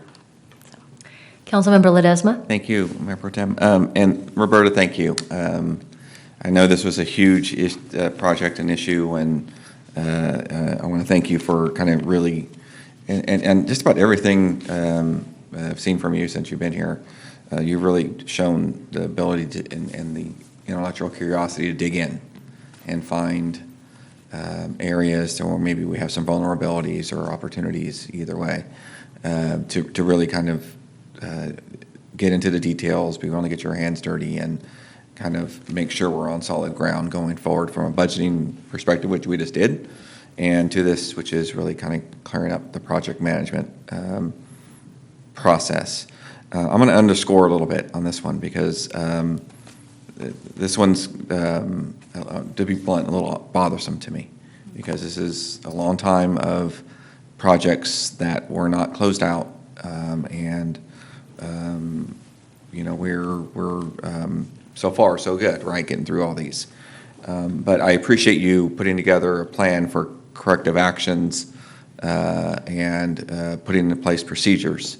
And my ask of you and Aaron, the city manager, and the management team, is this is really going to be a change in, this should be a cultural change on how we manage projects because it permeates throughout the organization because a lot of departments touch projects here. And it will require everybody to whatever procedures you put together to follow them every time. This is a city that, as you said, we are building. This capital improvement program we have is our lifeblood. We depend on it, and so every penny we're making sure we're accounting for everyone. We need to make sure that it's there because we need to build a park. We need to build whatever we're building at the moment. We use this for infrastructure for whatever. So we can't come back and not have surety that it's accurate and things are counted on time. So I'll ask that you. I know you don't want to come back to us, but I'm going to ask that you do, because I want to understand sort of that we're taking the steps and we are indeed doing what we're saying we're doing, and making sure that we're putting in place procedures that I kind of understand what milestones you have in mind for this. I also would like to see how do we know, because to your point, and I agree with it, is that people will need to, you're given a set of procedures on how they should do it, whether it's the finance person inputting numbers 2 days after council meeting or putting in the grant amount or whatever. Somebody's going to check in their, an invoice towards that project that it's in on time. And as you review it, I kind of want to understand are people actually following those procedures? And how do we know a year from now that they're doing that? So some testing, validation of what we're putting in place. So I don't need all the details of it, but I would like to see sort of what the kind of the ongoing plan is for those corrective actions and what procedures you have put in place to make sure that this is followed, because I think it is important for everybody and staff know we're all doing a great job. Everybody's doing, we've done tremendous things in this city, but this is something we'll have to just make sure we're on top of. And I just want to make sure, at least I do, send the message that I do care about this, and I want to make sure that I know this is a great first step. We have a lot of work to do, but I just want to make sure everybody understands that this is important. And the procedures you and your team and the rest of the team put together through Aaron and you and the rest of the management team, the accountabilities are there so that people are following them. So that's kind of let's say the city manager is waving me down. Well, So. I was just going to add that we do have a CIP to adopt coming up in a couple meetings, and so that would be another opportunity to articulate a little more about the new structure we're planning to put in place with the different roles managing the CIP. So that would be, in that report, we can give you an update. But I get it, you want to hear kind of ongoing as well, we can do that as well. Yeah, I mean, it's just, I think when, if we're acting like as we are, a board for the city staff, when these corrective actions or other things come up, it's our responsibility to make sure that they get followed up on, and not a year from now, we don't have a reoccurring problem, or 5 years from now when, a new council is here, the same problem we didn't follow, because we didn't ask the question, how did we do on that, and we didn't follow up. So that's my ask, and it can be in a staff report, but I do want to make sure that there is some follow-up and then make sure that we are taking the steps necessary. So we've talked previously about doing quarterly financial updates to the council, and we, of course, are trying to get through this process to have our budget first. But that would be a great opportunity also to just kind of touch base on status of some of the active projects, where we are, how things are going, because we'll be talking with departments on a quarterly basis about those. One of the other things that we've talked about, you have items on tonight, you have items almost every night with adjustments for capital projects. And I'd like to try and bring those together and to the extent we can, try and combine those with our quarterly updates, bringing back the priority projects so you have the universe, when you're making decisions on those. So I think there's certainly more that we can do to just keep that forefront for you. Thank you. And really, I'll go back to where I started. I applaud your work on this and your staff's work on this. I know this is a lot of work. And so I do appreciate that, and thank you. I agree with the comments from my colleagues. This is a sobering report, obviously, but at the same time, your comments about us being in our nascent stages, that we're a young city, I think we forget that. We've only been incorporated for a little over 3 decades, and here we are. And thanks to your work, Roberta, over the last year or so, and putting a new set of eyes and a new set of skills to a task like this, I do want to commend you for your hard work and your team. I know from the very first conversations we'd had about the budget, your intentions have always been to insert transparency and accountability and making sure the budget is user-friendly to the public. And those efforts and these efforts really do give me hope that we're moving in the right direction. So I appreciate your presentation. I appreciate your hard work and the hard work of your team. And thank you. Thank you. At this juncture, I will receive a motion, if any. Move to approve the recommended action. A second. The item has been moved by Councilmember Guerrero. It has been seconded by... Oh, did you open the public? I'm sorry, I didn't receive a speaker card on this one. Okay. Apparently, there was a request to speak by Ms. Flint, and so I... Excuse me, Mayor Pro Tem, it's on the same card. She put the request for 3 different items on her first card. I apologize. Hey, it's my first meeting. Ms. Flint, please approach the podium. Let's see here. Not a problem, you're forgiven. There we go. Okay. First of all, I want to thank staff for bringing this to the council, and particularly the city manager. It's not something easy to come forward and bring to the public. And then that being said, I'm going to say I'm appalled. We have brought it to council's attention on several occasions about several projects and no follow through and that sort of thing. So I'm happy to see it finally coming forward. This is what causes distrust amongst the residents. When we see things like this happening and we bring it to your attention, and nothing is done, nothing is said, staff doesn't get back to us, you can't speak back and forth to us, we can't always attend your personal workshop at the beginning of the year whenever you have it. This is something that should come to you quarterly. You should receive a quarterly report on all of your CIP projects. There's 10 pages of projects that are listed here. There's a lot of money that's gone back and forth. There is too much transferring between funds as far as I'm concerned. And I've dealt with budgets for many years. There needs to be a funding mechanism, and it's nice to hear that you're going to start that. But again, I want to tell you, this is what causes a lot of mistrust. When we don't know where our taxpayer money is being spent, what it's being transferred to, what it's not being transferred to, what projects have been completed, what projects have not, what projects are you not moving forward with, what projects are you moving forward with, it's not clear to us as a public. That's why we come to you meeting after meeting after meeting and say, what's happening with our money? And that goes for all the measures that have been passed and the money that's been spent through those measures. So again, accountability is very important to this community. And thank you, staff and the city manager, for bringing this forward. Thank you. Thank you, Ms. Flynn. At this juncture, I'll entertain a motion. Actually, I think there was a motion. And a second. Motion by Councilmember Orozco, a second by Councilmember Guerrero. Sorry. The item has been moved by Councilmember Guerrero and seconded, I think, both by Councilmember Sandine and Ledesma. All in favor? Aye. Any opposed? Motion carries. We are now moving on to item 19, which is consideration and approval of a 2019 contract with the Downtown Streets Team Incorporated, adoption of Resolution 19-73, approving appropriation from Measure E Fund, and approval of 2018 contract amendment with Downtown Streets Incorporated. Good evening. Good evening, Mayor Pro Tem and council members. My name is Amber Whitaker, and I'm an administrative analyst with the Economic Development and Housing Department.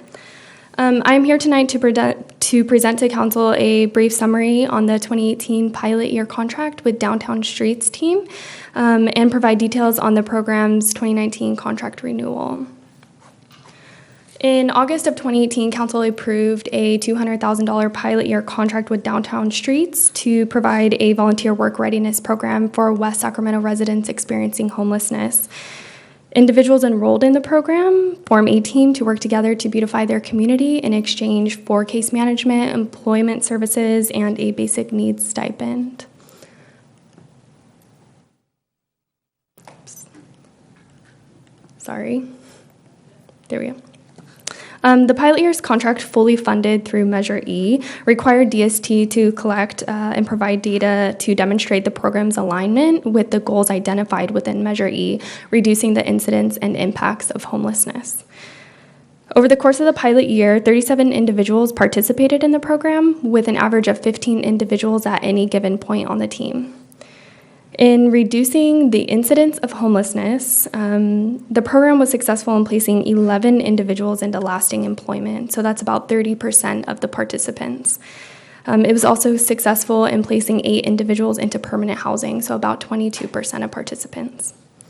In reducing the impacts on homelessness, the program removed over 147,000 gallons of debris and 865 biohazardous needles from city streets, parks, and trails. In reaching these goals, participants performed over 7,500 hours of volunteer service. In order to ensure that program participants had close ties to West Sacramento, applicants were required to meet certain residency requirements. The graph demonstrates how participants met this requirement, but it is important to note that participants were required to select all criteria that applied to them. So as you can see, the criteria most participants associated with was receiving temporary housing or shelter and services within the city for at least 3 months, and the second being last permanent address being West Sacramento. As part of the program, participants can also participate in an anonymous survey. It allows the participants to demonstrate the effects the program has had on them. So as you can see from this graph, 77% of the individuals who took the survey reported a decrease in the quantity of interactions with law enforcement. But also important to note is that 100% of the participants who partook in this program reported higher self-esteem, motivation, and hope. Additionally, DST was required to collect surveys from businesses within the focus area to demonstrate to staff the effects that homelessness has on businesses within the focus area. And from this graph, as you can see, 100% of the business surveys that were collected, all businesses reported that homelessness had some negative impact on their business. So moving forward, staff is recommending that council approve a one-year contract renewal with DST at a cost of $284,722.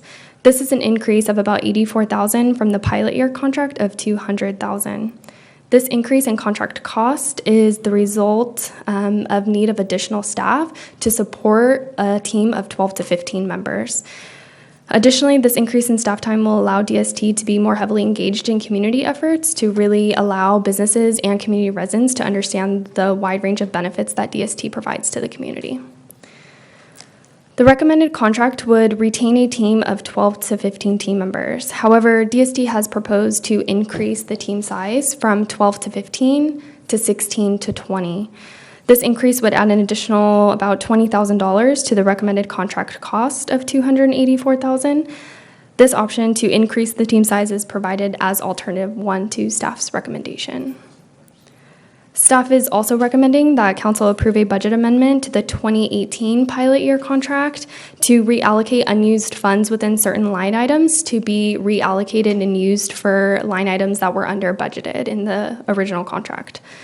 It is important to note, though, that this amendment will not increase the 2018 pilot year contract cost from the not to exceed of $200,000. So this concludes my brief presentation, but I'm available to answer any questions you may have, and the DST director, Rachel Davidson, is also here to answer any questions you may have. Thank you. Thank you, Ms. Whitaker. At this juncture, we're going to give an opportunity for the public to comment, and I do have some speaker cards. I'm going to begin with Matt Rigg. Am I saying that right? Rigg? All right, Matt, come to the podium, please. Good to see you. It's been a while. I started the downtown street team when it first opened in West Sac. It's changed my life tremendously. At the time, I was going through a really rough time, struggling a lot. Once I started, though, I gained a lot of motivation through the program.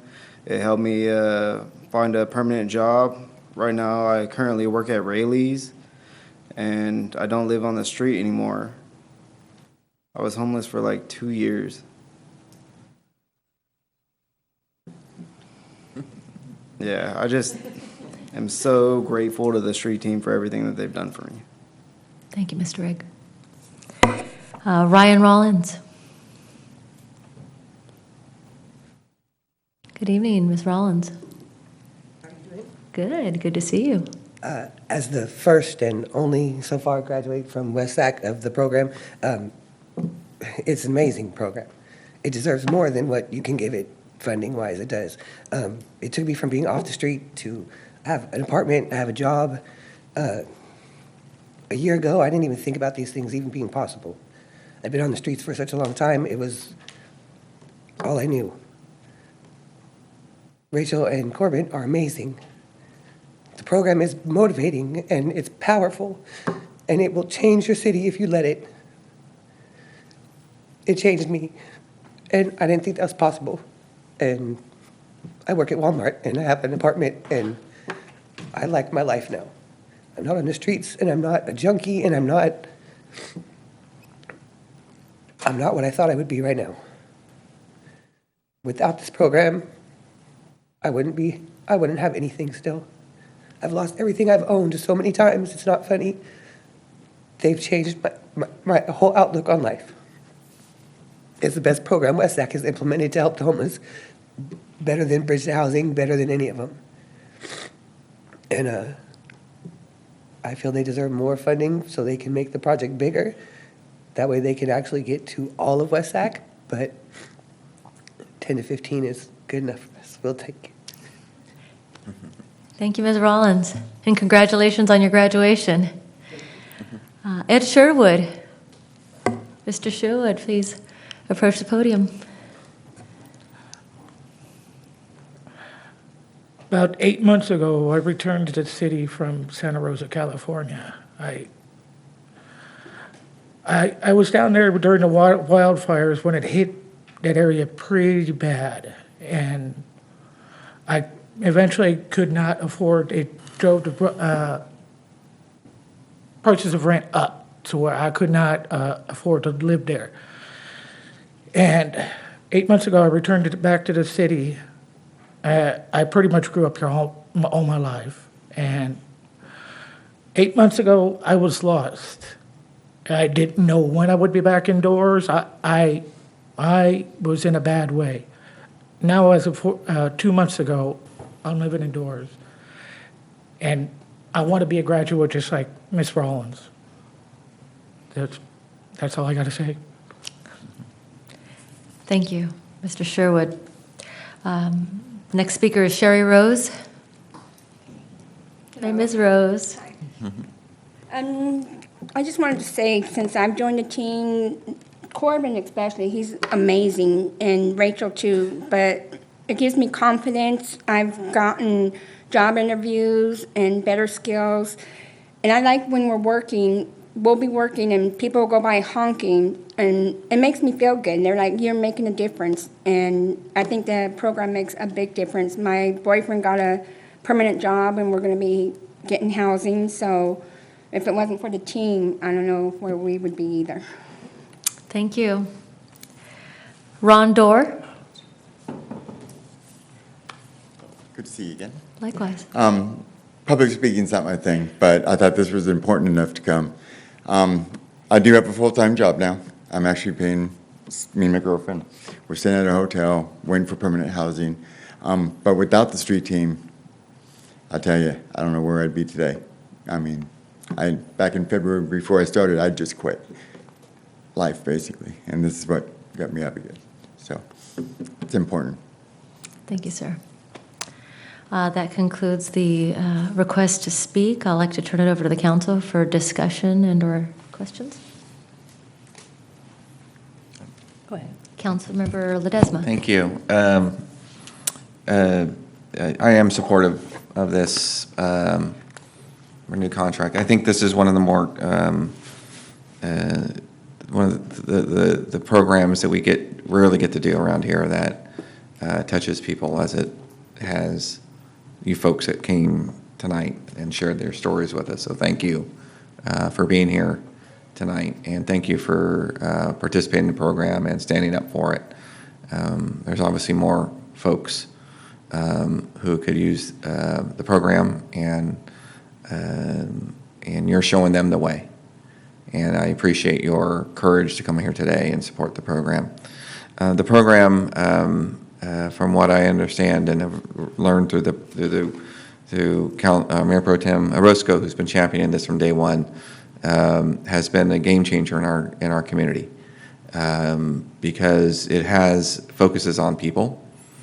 And while we can provide other services and other help for the community members through the programs from the county or things we may do for housing, this gives people what I think something they really need in their life, which is purpose, an opportunity to learn, an opportunity to motivate and help the community. So I want to thank the Downtown Streets teams for a successful year one. These programs are until you actually get through them and see sort of the dynamic of its success, because you don't really know what success looks like when you go into it. At least I didn't, but now you can visibly see it, and you hear it from community members who feel that this is the right thing to do as a community, because it helps directly people in our community who need the team, the Downtown Streets team. It becomes a point of pride, and that's a big deal. And so I wholeheartedly support this, and look forward to kind of seeing the next kind of wave of success we would have, because it's just going to really become a kind of part of our fabric of our community. Many people reference it that I talk to in the business community as a way as something that's tangible they can point to that we're doing. And more importantly, it's helping people like you. And that's most important to me. So thank you, Mayor Pro Tem Orozco, for bringing this to us initially, but thank you to the Downtown Streets team. Really, you're doing dynamic work, and hopefully we can get this finished tonight. Thank you. Councilmember Guerrero. Yes, I just want to say that I am supportive of the program as well, and I'm really happy to see you here taking the time to provide us, your story and what you've been through. And that's important to me, to know what it is we can do to provide the support you need. So you don't want to be living on the streets. You don't want to be struggling. You do want the support, and it is going to take some work from our part. And I'm glad to see that this program provided that support for you. And I'd like to see, in providing the additional funding, what are the barriers there are to making sure that we can get people housing or the support they need to, find their path to a home. And just making sure that we, whether it be the warming center, expanding on that. We're looking at a 7-day model, expanding on the time, and also other county resources that we need to push the county to draw down here to provide you with the additional support, so that you're not, there's always a partnership. It's not just you. It's not a standalone. I think it's additional resources that we can reach out to. Did you want to? I'm sorry. I'm sorry. Did you want to answer the question, or? So it was what boundaries individuals are facing when trying to obtain barriers? Yeah, just to and our goals are to, I think, with Measure E goal is to provide housing and support, and some people have, which that was accomplished. And so, what other what barriers are people experiencing, and what additional supports could they get that we can be an advocate for? Yeah, I think the best person to answer that question would be Rachel Davidson from Downtown Streets, and she's available to help answer that question. Hi, good evening, Hi, Council. good evening. How are you? Great to see you tonight. Thank you, you as well. Thank you for having us tonight. I think that two of the major barriers that we face here in West Sacramento, one, as you mentioned, the warming center shelter. We don't have access to shelter. So for a lot of our folks who are sleeping outside, the idea of having to travel to another town that they're not familiar with, it's not their home, how will they get back for shift in the morning? How will they connect with their case manager? It's a huge barrier here in West Sacramento. We had several of our team members who were guests of the Winter Warming Center, and it was instrumental in their progress. The ability to be inside 5 days was enough to really make some tangible progress during those months.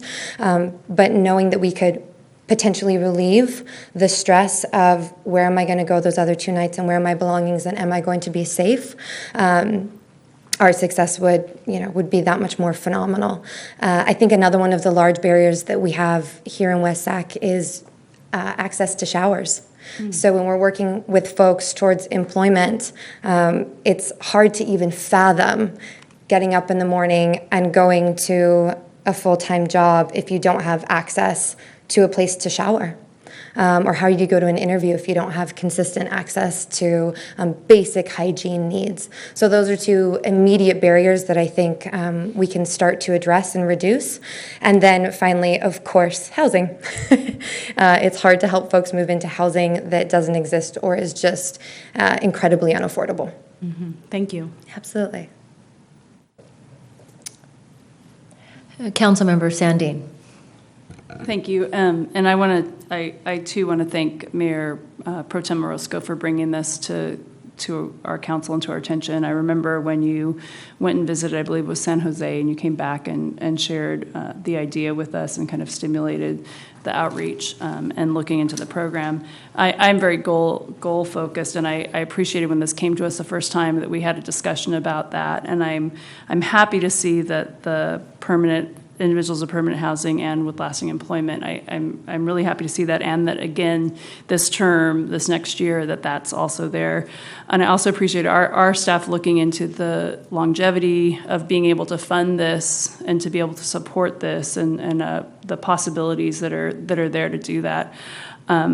hearing from folks that came tonight with the testimonials of the impact is really powerful, and I want to thank you for being here, and it's heartening to hear that your lives have changed through this program, and I think that's really what brings us to want to support this is hearing from you and knowing that we've been able to make a decision that actually can have a positive impact.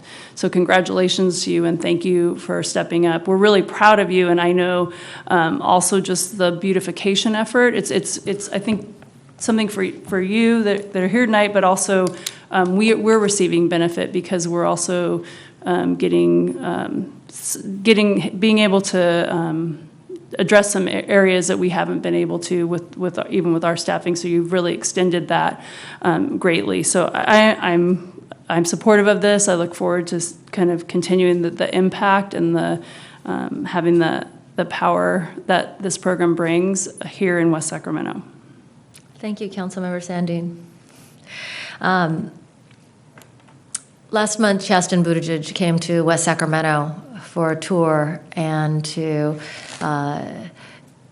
campaign for his husband, who is running for President of the United States. And there were two programs that he had the opportunity to see while during his short visit. One of them was a program being led by the Mulvaneys that is very important to our mental health community and transitioning folks into receiving skills that are applicable to their experience.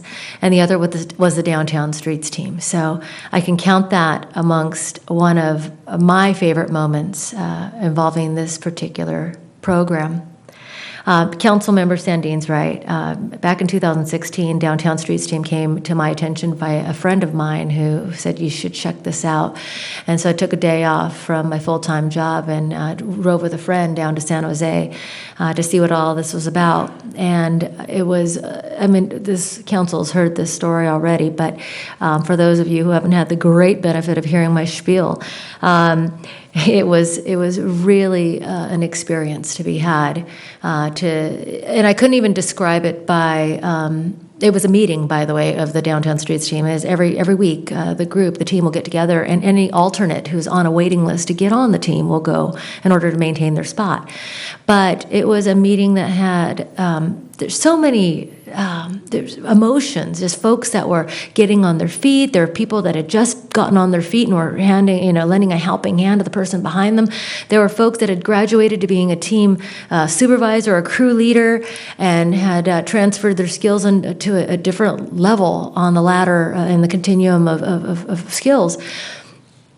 And just seeing and feeling and watching that, I knew that West Sacramento would be the prime location for a program just like this, because we are committed here. One of our biggest, it's everywhere, has, one of the biggest issues is homelessness, and how we approach this very complex problem. And West Sacramento is pretty cool in that we had one of the most incredible pilot programs, the Bridge to Housing program, before I came on council. That was an incredible success and a wonderful model to follow.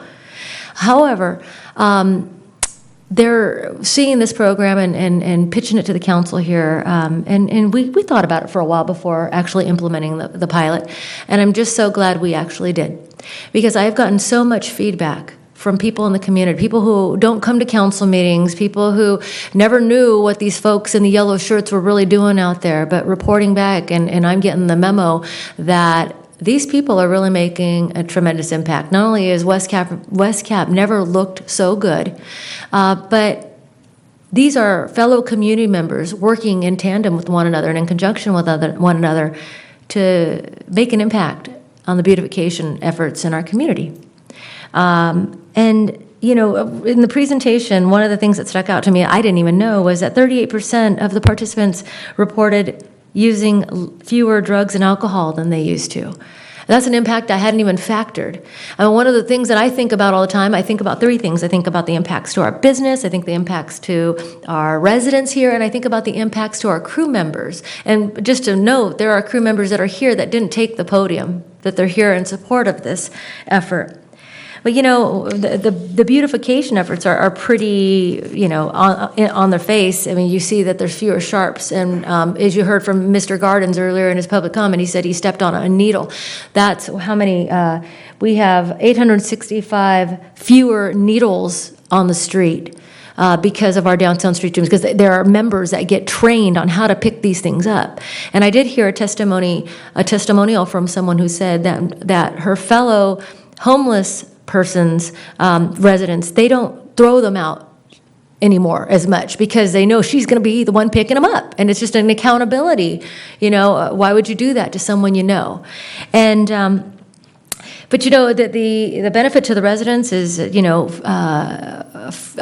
not only just the complexion of our community, but the fact that we just have fewer homeless people that are on the streets. And this program, has affected my family, particularly my sons, who wanted to know how we can help the homeless. And we created a whole different program as a result of his experience.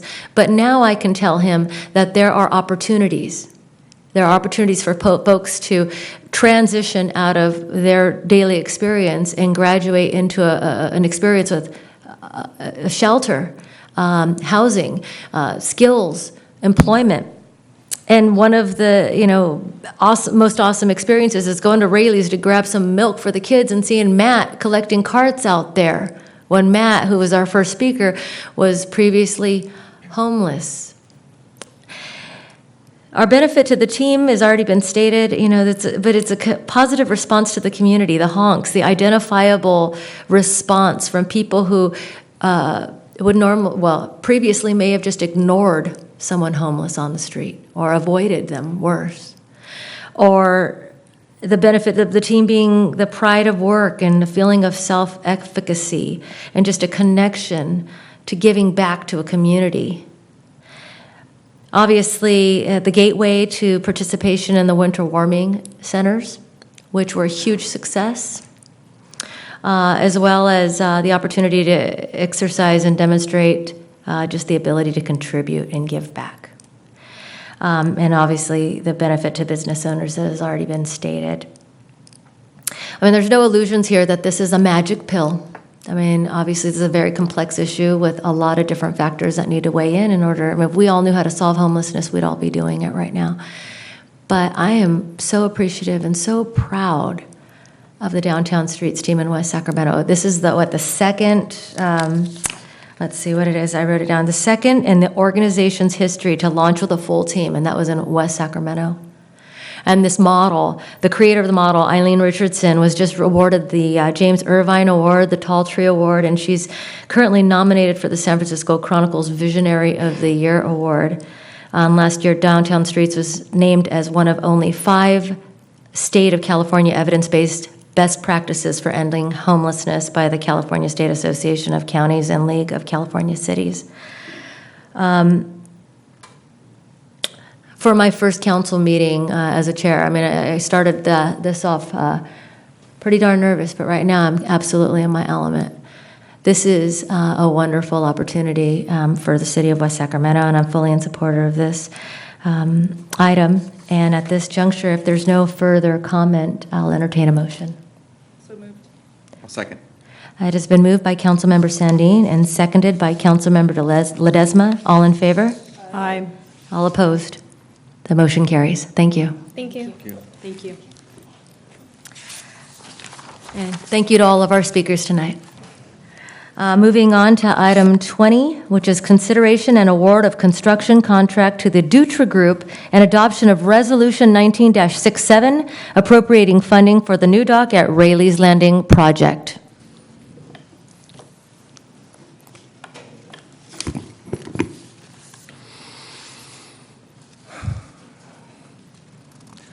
Good evening, esteemed members of the City Council and Mayor Pro Tem.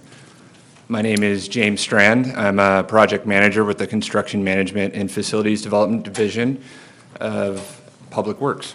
I am the project manager for the new dock at Rayleigh's Landing. For for which staff is requesting your consideration and award of construction contract to the Dutra Group and adoption of Resolution 1967 to appropriate funding for the new dock at Rayleigh's Landing. I'd like to give you a brief presentation on the dock that generally follows with the agenda report.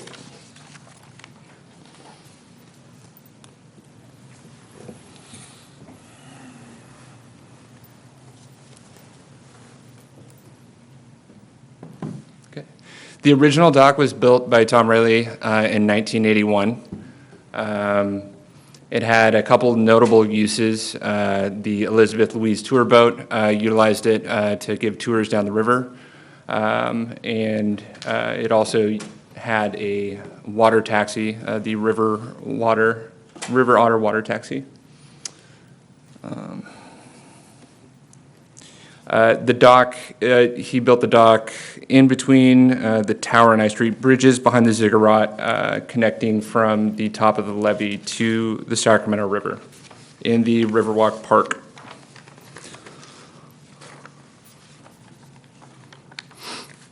The transition to the city happened after the dock fell into disrepair, and the state lands revoked the lease of Tom Rayleigh, and the city assumed the state land's lease.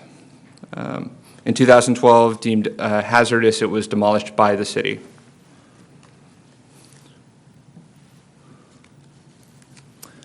Seizing on an economic development opportunity, the city determined that it would yield investment opportunities across the Washington and Bridge districts, as well as being a part of plans for a new hotel.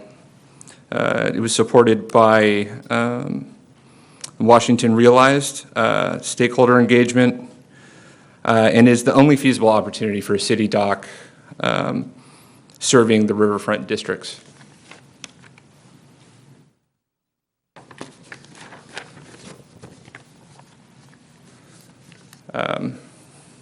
Staff worked to procure a grant, the big Tier 2 big infrastructure grant through the Department of Boating and Waterways, which has guided the design of the dock, requiring it to be a public boat dock, primarily for vessels equal to or greater than 26 feet, with 60 feet being allotted for vessels smaller than that.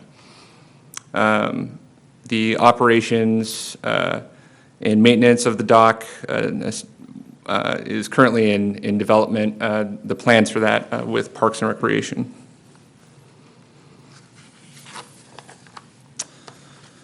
It's obviously a long list of the structural and technical overview. This was also along with the grant guidelines, but suffice to say it's about a 400-foot long dock with a fairly large platform connecting from the levee to that dock, and requires much of the work to be conducted in water, as well as the construction of a deflector, upstream deflector. As you know, if you ever go down by the river, you'll see large logs and debris collect on the existing piles.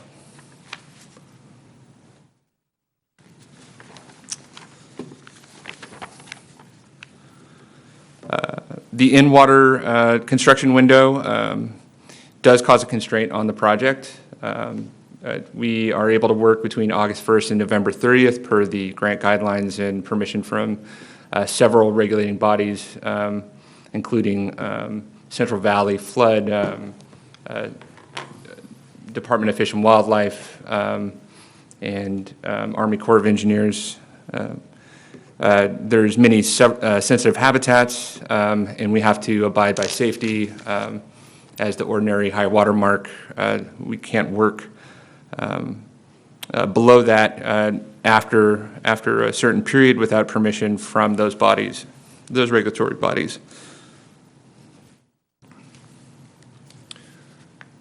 Staff has worked very hard and worked across departments to identify funding for the project. The current grant funding, including the allotment of Measure G funding, has a current allotment to the project of $2.6 million. Staff has identified additional funds from Measure G and park impact fees for the project in the amount of $2.91 million that we're requesting tonight, and for a total funding of the project at $5.51 million.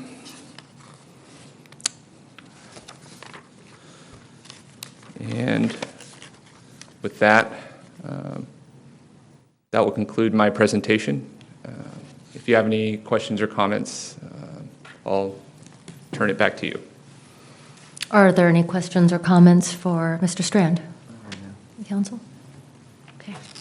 We have several requests to speak from the public. I'm going to begin with Melanie Bevins, please. Thank you, Ms. Bevins. Just approach the podium. Hello, aloha. This is my first time, so bear Welcome. with me. My name's Melanie Bevins, and I'm the owner of Sacramento Stand-Up Paddle Surf, also known as SacSups, located at the Broderick Boat Ramp. I also utilize the Port of Sacramento, also known as the Barge Canal. I am a member of the Coast Guard Auxiliary and also West Sacramento's CalSARS, California Search and Rescue. I'm here today because I wanted to talk about what I do at our boat ramp. I can't have contacts and glasses. So basically what it is I heard about this dock being built. I'm very excited about this dock being built. If you're familiar with the Broderick Boat Ramp, we are not in a really good location. Those are not year-round docks. They are pulled out and it makes it hard to be accessible. The location is not really great. We have put buoys out there to try and stop the boats to slow down at 5 miles. It has not worked. They pretty much just run right through them. So I'm excited about that dock being there, for one. The other thing is that when utilizing my business, I like to put on races for Sacramento because we are one of the only, we're the fastest growing. Paddleboarding is the fastest growing sport. We are non-invasive to our waterway. I bring a lot of our locals out, our celebrities out. I bring a lot of tourists out on our waterway, and they would like to utilize our waterway. I teach water safety. I go out with every participant that comes on our waterway to educate them not only on water safety, but also to educate them on etiquette on our waterway, their right-of-way, how to respect our waterway, how to respect our fishermen, their lines, everything.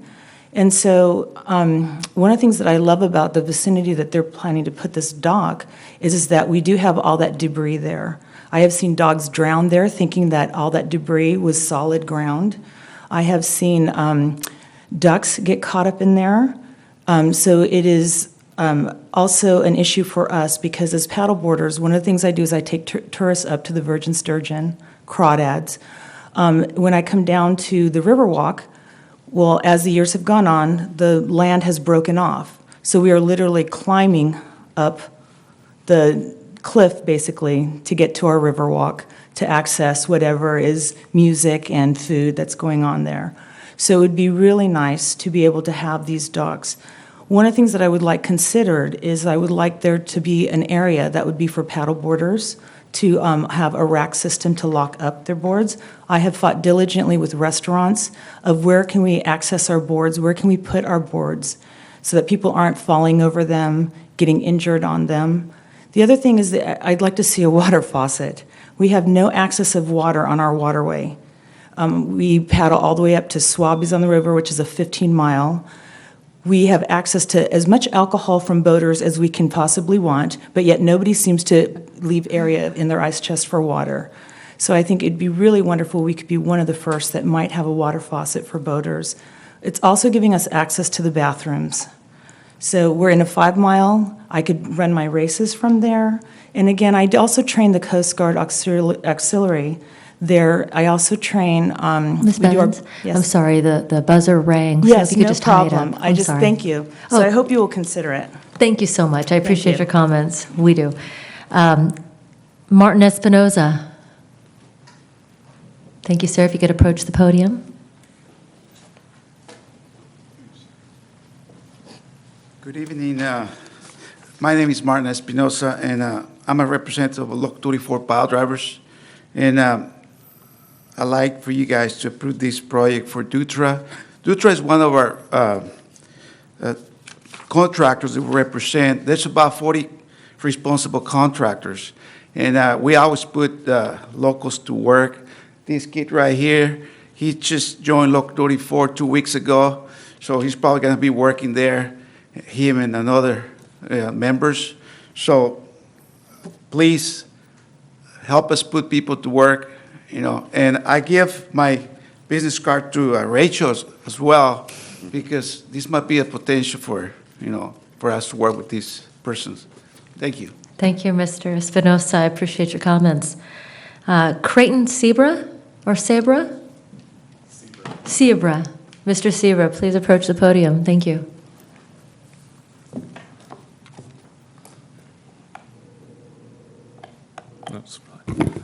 Thank you, Mayor Pro Tem, as well as council members. My name is Creighton Sebra. I represent Bellingham Marine, who submitted a bid with respect to this project, and they were originally selected as the lowest responsible bidder. However, as you heard from the staff member, that they are, instead of choosing the lowest responsible bidder, they're selecting to award that to Dutra Group.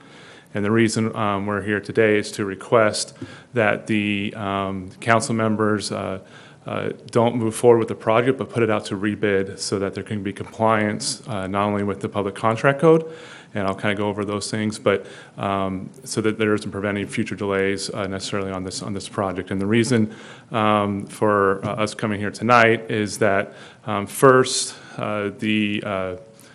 we did, I don't know if the council members were provided, but we did provide a letter to the city with respect to all of our objections to the bid protest, or to our protest.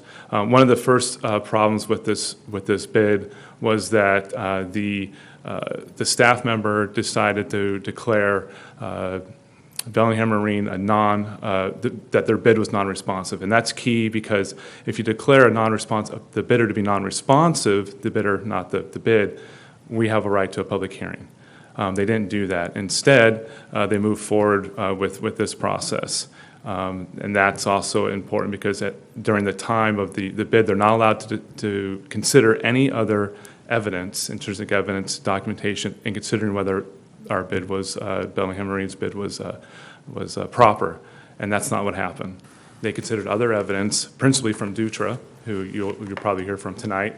They provided other evidence with respect to some DBE requirements, and that was considered, and that's not the process that has to be followed.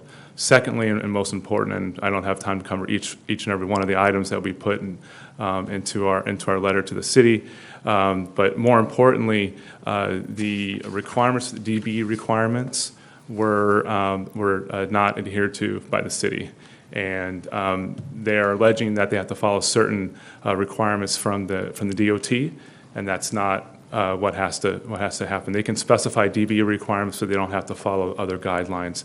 And the bid process that was utilized did not do that. And so we're requesting that the process be put out to rebid, so it's a fairness issue. Everyone can be on the same playing field, that those issues can be corrected, and so that we don't have further legal issues moving forward, and that everyone, like we said, can have a fair process. And most likely, the city will benefit from having a rebid, potentially for a lower price, as well as having not to have to go through the legal process on this. Thank you. If there are any questions. Perfect timing, Mr. Sebra. Thank you. Were there any comments from our city manager and or city attorney? Yes, Mayor Pro Tem, the city staff have received the letter from from Bellingham, and that letter was provided to the city council members. They should have received a copy before this meeting. So you have been apprised of all of their arguments. The city attorney's office has reviewed all of the arguments made by Bellingham in contesting the staff recommendation to award this project, and has determined that Bellingham did not comply with the DBE requirements as stated in the bid documents on their face. In particular, they did not provide a required exhibit documenting their good faith efforts to comply with the DBE requirements in the bid. Dutra did provide that information. The city staff properly determined that Bellingham's bid was non-responsive. Responsiveness is usually determined based on the face of the bid. So staff could tell, looking at the face of the bid documents provided to them, that it was missing a particular document. They did find that there were some irregularities with the DBE requirements even before they heard from Dutra challenging Bellingham's compliance with the DBE requirements. But regardless, staff was able to determine from looking at the face of the bid that Bellingham was non-compliant. Okay. We have a request to speak from James Pooter.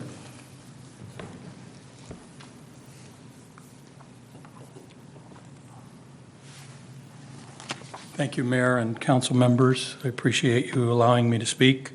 I'm James Pooter. I'm the general manager of Bellingham Marine here in Dixon, California, very close here to West Sacramento.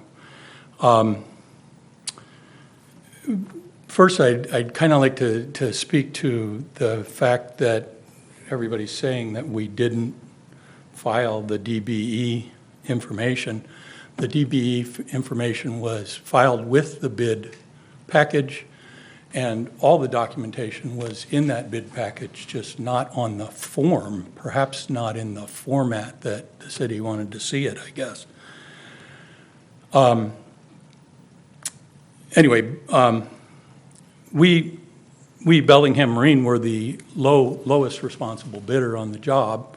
We did put together a good faith effort, in good faith, to try and bring in DBEs and UDBEs initially. When the bid was put out, it's a very short bid term. First it was UDBEs, then it suddenly changed to DBEs. So we weren't really given the proper amount of time to find enough DBEs, and yet with our staff, we went through and documented all the calls and all the photos, all the information required during the bid process. Because of that, it seems that the city is the staff is trying to go around the proper process of awarding this to the lowest bidder. I'm in full support of all the public contracting laws and low bid laws, and low bid is low bid. This bid did not require us to meet the DBE in the slightest. It simply said you have to do a good faith effort. We did a good faith effort. We documented it. It's real. All the information that is there on the papers. At the same time, we were 3 days after the bid opening, we were directed by the project manager to submit, if we desired additional information, by a very specific date, which was well beyond the 4-day period for the bid opening, because they'd already analyzed our bid and determined that we really met the criteria, but gee, do you want to give us some more information to make it clear? So we went through that process and gave 250 pages of documentation on that exact process. Somebody in the city decided after that, well, that's been put in too late now, even though it was done before the date on the letter from the city. And it just seems that everything's a little bit not on the up and up in the bid. And so we respectively request that you either award the bid to the lowest bidder, which is Bellingham Marine, or go ahead through the process and let's put it back out to bid. I think the city can probably save some money in the long run. Thank you very much. Thank you, Mr. Pooter. Also from Bellingham Marine, Kurt Terrace? Good evening, council members, members of the public. My name is Captain Kurt Terrace. I'm a disabled veteran business owner of infrastructure improvement. I was listed as a subcontractor in Bellingham's bid. I am a disadvantaged business by the letter of the federal law that treats people with disabilities as being disadvantaged business owners. Bellingham beat me in their bid. I'm in the process of getting my DBE certification through the state, Caltrans, but that's a year-long process. They want to audit me. They want me to interview me. They need to come to my office. It's been a year I've been waiting. So they went through a deep, good faith effort. They contacted me, and we contacted Diamond D General Engineering of Woodland. I think they're an excellent contractor. Your state seal has a beautiful rendering of boats. That's what Bellingham does. They've got a factory in Dixon. They employ people in the community. We're the locals. Dutra's from San Rafael. We're locals. We want to do this. We've got a factory. We can employ all these people that were here on the streets on this job. It seems like I've been down this road before, the non-responsive issue. Oh, they weren't responsive. Oh, they were the lowest bid, but they weren't responsive. The RFP has so many ways to ding someone out. It just takes one. Oh, they didn't fill out the form on the same day that, like Mr. Pooter said, they do their job. They do their paperwork. They've got it in. They're a fair bidder. They're the best bidder. They're the lowest bidder. I wouldn't work with them. I wouldn't stand here and take my night off from my family to be here to say so. I stand by them. I think the right thing to do is to award it to Bellingham as the correct lowest bidder. You won't have any legal challenges after that because they have the backing of their good bid. Not only that, we are experts at doing kayak landings, paddleboard landings, adding water to boat docks. That's the specialty of Bellingham because they work on floating docks. Dutra's pile driving. They do the piles. They're great at that. But they're not great at docks, personal docks with a recreational component. Some of the projects I've worked on that Bellingham has is Miller Park Marina across the river in Sacramento, docks in San Francisco, up in Bodega Bay, plenty of work that they can attest by as quality. The last thing I want to say about that is you're getting the best team for the best price with Bellingham. Please award it to Bellingham. Thank you. Thank you, Mr. Terrace. Pat Flint, I didn't forget your card.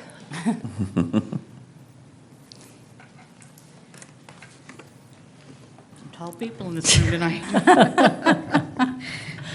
That's cutting into your 3 minutes, by the way. Thank you. I just want to alert you, I've had several calls this week about the dock and the amount of money it's costing. Not that people are against the dock, but is it a priority right now to spend $4,562,625? Also, they've asked, can you fish from the dock? Can you dock your boats there? Will there be docking fees, fishing fees? They want to know how they're going to be able to use this dock that's costing them $4 million. So just know that those kinds of questions are out there from the public. And again, you're borrowing from Peter to pay Paul. You are taking from park impact fees. You're taking from the I Street Bridge Beautification Fund or whatever it is. I can't find where I've written it. But again, that falls into that category where we don't know what projects we're spending what on, and it's something you need to look at. So thank you. Thank you, Ms. Flint. And I don't know if there's any response from Mr. Strand or our city manager with respect to any of those questions. I'll defer to James if there's maybe Tracy or Katie would like to address some of the questions that were raised by the last speaker. I think some of the questions were, can people fish from them? Can they dock boats? I figured. Yeah, to the point about docking boats, it will be for boats equal to or greater than 26 feet for about 80% of the dock. And then the berthing dock there down at the end, essentially the operations and maintenance, I think Tracy can speak more to that, but that is in development but needs to follow the grant guidelines. The guidelines stipulate that the dock be prioritized for those larger boats as a primary use, but access and et cetera. Thank you, Mayor Pro Tem, members of the council. So we're really excited about the recreation opportunities that this docks project is going to provide. We, in terms of managing the facility, we are working to incorporate the docking process and permits into our existing parking system. We initially will not be charging fees. There will be penalties for people who dock that don't obtain the necessary permits. But once the facility is up and running and we better understand demand and how it's functioning, we are going to explore ways that we can maximize the recreation components and even look at revenue generating opportunities. So things like maybe bringing back a river taxi, maybe a floating restaurant, maybe concessionaire agreements so that we can have uses like stand-up paddleboarding there. So I think there's a number of opportunities, but the first step was to get the project built. So then we can look at the best ways to pursue those opportunities based on the need and how it's operating. So I think, did that answer your questions? I think the other question was the park impact. Oh, for the park impact fees, well, $1.5 million is not insignificant. The opportunity cost here, I think, is relatively small. We have, this project was identified as a priority in the Washington Realize Plan. We incorporated that into the Parks Master Plan and into the 10-year CIP. I say that the opportunity costs are relatively small for a number of reasons. One is that park projects are expensive. We can't do a big park project for $1.5 million. Any project we do is likely going to need a variety of funding sources combined to complete a project. And so right now we're pursuing over $25 million worth of Prop 68 grant funding. That's funding that we did not count on having as part of our parks 10-year CIP. So if we're successful in getting even one of the 3 applications awarded, that's freeing up park impact fee funds that we could apply to other projects. And so there is a lot of flexibility and movement in the funding strategy that we put together. I also think that the opportunity cost is relatively low because there's a lot of economic development opportunities that this docks project brings to our community, and being able to invest in the riverfront to expand our waterfront venue, to help leverage local private investment that pays park impact fees. Those impact fee revenues coming to us from those projects will far outweigh the cost that we're investing in this particular project. So yeah, it's $1.5 million, but I do think the opportunity cost is relatively low and it's worth the investment. Tracy, for the benefit of the public, with park impact fees, are there any limitations as to the uses of those types of funds with respect to parks just anywhere in the city? Well, park impact fee funds typically are spent on new development. You can spend them on new recreation amenities. They can be in existing parks, but historically and typically they're focused more on new park development as well as other recreation amenities like trails. Thank you. Mm-hmm. Katie, did you want to add anything? I saw that you came up front. You don't have to. I noticed you were there, so I didn't know. Maybe just to address the question on the I Street the I Street deck conversion funding. Thanks. That was going to be my question. Thank you. Part of the recommendation is to transfer funds from the existing I Street debt conversion project. We had sort of advanced budgeted those funds because we knew it was such an important project, and we wanted to make sure that the funding was there at the time that the I Street Bridge replacement project was moving forward, so that because as you are aware, the 2 projects need to happen simultaneously. We still have plenty of funding remaining to finish the phase that we're in and to seek grants. And as we have now cemented our partnership with Sacramento, we're discussing and exploring grant opportunities. And so we think it'll be very competitive for grants. And we think that other funds in the city also would be applicable and eligible for funding it, maybe more so than the Measure G funds. But in any case, the timing is such that if Measure G is still needed for the debt conversion, we will have those Measure G revenues at that time. So I would increase that appropriation at the time of construction of the debt conversion because I will have more Measure G revenues in, and we will be sort of internally programming them and setting them aside to make sure that they're there at the time that they're needed, parallel with the bridge replacement. Thank you, Katie. Just a quick question. Does the recent action by Sacramento City Council help and secure additional grant funding? Absolutely, and also helps us secure the match from Sacramento. Oh, good. Okay, thank you. Thank you. We have one final request to speak from Bob Shavert. Welcome, Mr. Shavert. Great to see you again. Glad to save the best for the last. They asked me to. You might want to live to the... This dock is fantastic. It reminds me of the olden days. As a couple of you know, former deputy sheriff, I worked these streets last night that we were a county.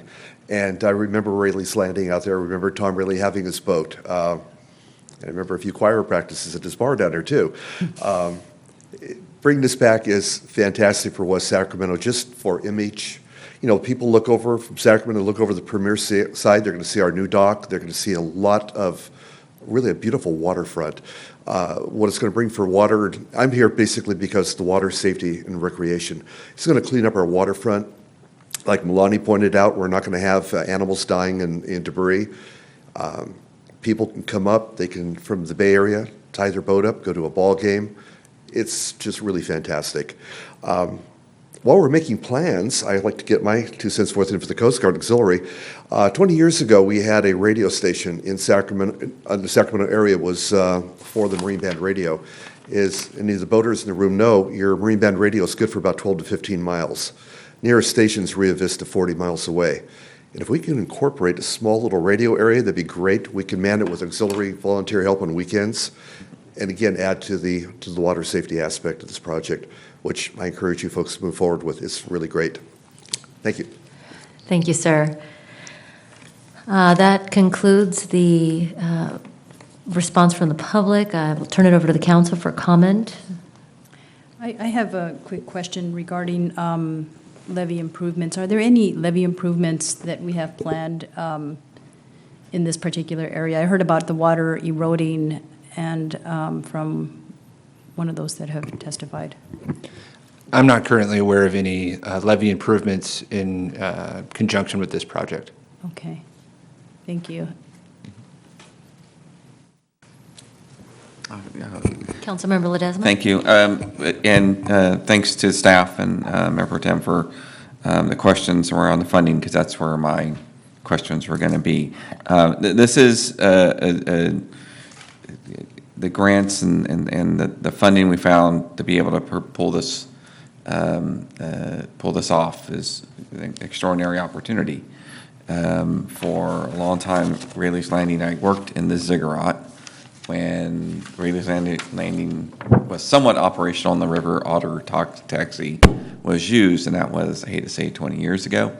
And I remember at that time, Rayleigh Field was just being built, and there was so much, at that time, excitement about the potential of our riverfront. And 20 years later, there's some finally real things happening that will really activate the riverfront, that are activating the riverfront. And it is exciting. This is a great opportunity. I think we need to ask, and I appreciate the public and staff for asking and answering these important questions about where we're getting funding. I'm always a little protective of Measure G and where funding is going to, but it was meant for infrastructure, parks, and these types of public uses that will be very important for the continuing development of the Washington neighborhood, as well as kind of laying the groundwork for what's happening in the Bridge District. I really want staff to really think about the opportunities with this. And Tracy, I know you're just kind of wrapping your arms around it. And I talked to Aaron, and somehow the idea of floating restaurants has entered your vernacular. And having seen an example of that in France, where I was just returned from, presented just like never thought that could happen. I was going to simultaneously send a message to our Sacramento friends that there's actually a swimming pool on the riverfront in Lyon, France as well, because they were contemplating that. But we need to kind of think about maximizing the use of this. And I'm going to say really right up front, access to the public is absolutely paramount. We launched and I think it closed, right? The public art program, the nomination period closed for how we nominate, the public can nominate and put somebody's name in maritime language or flags on the dock. It's a public place. So as much as we can maximize it and look at, I don't want to call them revenue generating ideas. I do want to talk about activating a new space that will help defer some of the costs of O&M on this going forward is really important. And I think it's a really great opportunity. So I'm supportive of the way staff has structured this, but I also want to dig deep into sort of how we can be creative going forward with how we manage it, because I think there's opportunities for us to help defer some of the ongoing operations and management costs around this. There's a demand to activate our riverfront, and to have this ready to go forward and go to contract is a really important deal. So thank you to staff, and thank you for answering the hard questions. And I would ask you and encourage you to maintain sort of diligence on what we can do to sort of make sure we're on task to have this, to have the High Street beautification process, to get to the new replacement bridge, so it all works together. The Washington neighborhood and Bridge District are all sort of hanging together. So thank you. Those are our comments. Additional comments? Oh, yes, thank you, Madam Mayor Pro Tem. I also wanted to thank the public speakers who identify water safety and what we can do, the radio station as an opportunity to expand water safety along the river. And like to see what we can do with working with our city manager to explore that opportunity, and with our Parks and Rec manager, Tracy, on what we can do to incorporate that as well. And appreciate Ms. Bevan's input on, some ideas on features that we can explore so that we have more recreational activities, and ensuring that we have, a training site for water safety, bringing, children. So just have other opportunities for high school students and, our elementary school students to use that as a way to train them, because we live with a lot of water, a lot of accidents have occurred, and starting training when they're young and helping them to see what we can do differently. Etiquette in the water is extremely important, so I appreciate your presentation tonight. Thank you, Councilmember Guerrero. Councilmember Sandin. Thank you, Mayor Pro Tem. It is exciting to hear about all the opportunities that this project presents, and it has been a long time coming. 8+ years, as we're going through this, and now we're at this moment. I think this will do a lot for our riverfront. It will be a destination kind of place for us, and I appreciate the staff background on the financing and funding, and hearing from the Park Director, Economic Development Director about how this can come together. I am supportive of the project. I appreciate the comments of my colleagues. Councilmember Ledesma, I wrote something down when he spoke. He said when he saw some of the activities that he's in France, he said, I never knew that could happen, which is funny coming from somebody who brought us or helped champion the efforts for VIA and jump bikes and scooters. I mean, because that was me saying, I never knew that could happen. Frankly, that's what our city's all about, is doing things that other people just don't think could happen, right?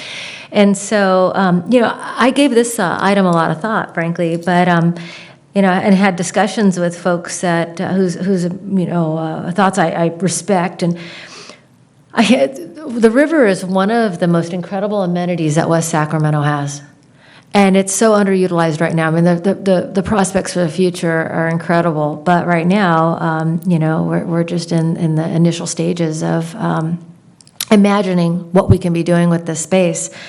and the opportunity to activate a resource like this in such a way, and this is the only place in the city that we can do this, and there already is the infrastructure for us to tie up, and that infrastructure may not be available to us in the future. So I thought about that, like, what does this mean to the complexion of our city? Because I'm a big believer in park impact fees can be used in other places that are also valuable. I mean, the same argument can be made about a lot of different projects, right? And yet, I think about the potential. Back in the day, I used to take my littles to the concert on the riverfront, the Riverwalk Park, and we'd sit and watch bands. And we haven't done that recently, but we're bringing it back. And we got Drake's at the barn, and we have River Cats games, and we have the ability now for people to really go outside and enjoy the riverfront. And this would be one of those amenities that would allow people to actually go down to the river. We have the pier, and people are really enjoying it. And with the public art there, I see it on everybody's Facebook, cover pages is the big West sign. But for all the boaters and the fisher persons and all the folks that want to enjoy recreation that they right now cannot, this is an amenity that would allow that access. So that's encouraging. I do envision not climbing up the levee to get to the trail, and as we expand out the trail there's going to be so many more opportunities for joggers and other folks to really enjoy that space. But I found convincing, the council had adopted this in their master plan's 10-year CIP. We had previously approved $2.6 million in the CIP budget with $1.5 million in federal boating infrastructure grant revenue. In addition, I know that Measure G funds, and Councilmember Ledesma, I know he's very guarded about them. It's for new catalytic investment and in the Washington district, and this is right up that alley. And I also found very convincing Ms. Jacobson's report that we do have sufficient funds to cover the I Street Bridge conversion project in this phase, and we'll have additional funds to cover additional expenses in the future. And the questions I appreciated by Councilmember Ledesma and Guerrero regarding the park impact fees. And I did ask the additional question, can they be used everywhere? Well, I understand there are restrictions on park impact fees and where they can be used. And what I'm encouraged by, however, is the new Measure N funds and the opportunities for economic development and inclusive, or for community improvements, because those are also funds that could be used to improve the parks. But I do want to signal to staff that is a priority on my end. Making sure that children have ample play space and get out and out of behind the TV and away from the electronics and video games, and out in those parks playing basketball and playing on playgrounds. That's what I want West Sacramento's complexion to reflect.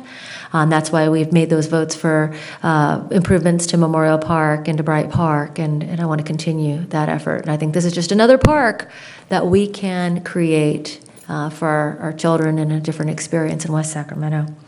So with that, I will, if there's no other, or there is a discussion. Oh, no, I just wanted to move to approve the recommended action. Thank you, Councilmember Guerrero. I have a second from Councilmember Ledesma. All in favor? Aye. All opposed? Motion carries. Item 20. Thank you. At this juncture, that moves us forward to our final items, which are council calendar. Ms. Berlin? Yes, good evening, Mayor Pro Tem and council members. A couple of events that are coming up in the end of July. On Thursday, July 25th, that's next Thursday, we're going to have the LAFCO meeting here in the council chambers. That starts at 9 a.m. Then on Monday, July 29th, we'll have the Youth Fire Academy graduation in the Galleria. That starts at 6 o'clock. And then on the 31st, the PD is having a community meeting at the Black Box Theater. That's at 6:30. Thank you. City manager report. Just one item tonight of good news. You may have seen it on our social media feeds earlier, but today the AARP announced they awarded the city a community challenge grant of $10,000. We're one of a select group of communities around California and the country to receive this funding. We're matching that with $10,000 in Measure E funds that have already been approved by the city council. It'll be used to install smoke alarms in older residents' homes, working in collaboration with the Red Cross and creating fire safety promotional materials. targeting seniors. So we're going to begin that work immediately, and the project will be done. This says November, so it's quick. Congratulations. Thank you. And I want to give kudos to John Robinson and our fire marshal, Brian Johnson, for collaborating on that project. Thank you. Yeah. Thank you. City Attorney? Staff direction from City Council. Any? Okay. And future agenda requests by council? No request, just to inform you, Mayor Pro Tem and the staff, I will not be at the August 7th meeting. I will be there. I'll coordinate with you. Could probably be here late, but I'll be on a flight returning home that afternoon. Thank you.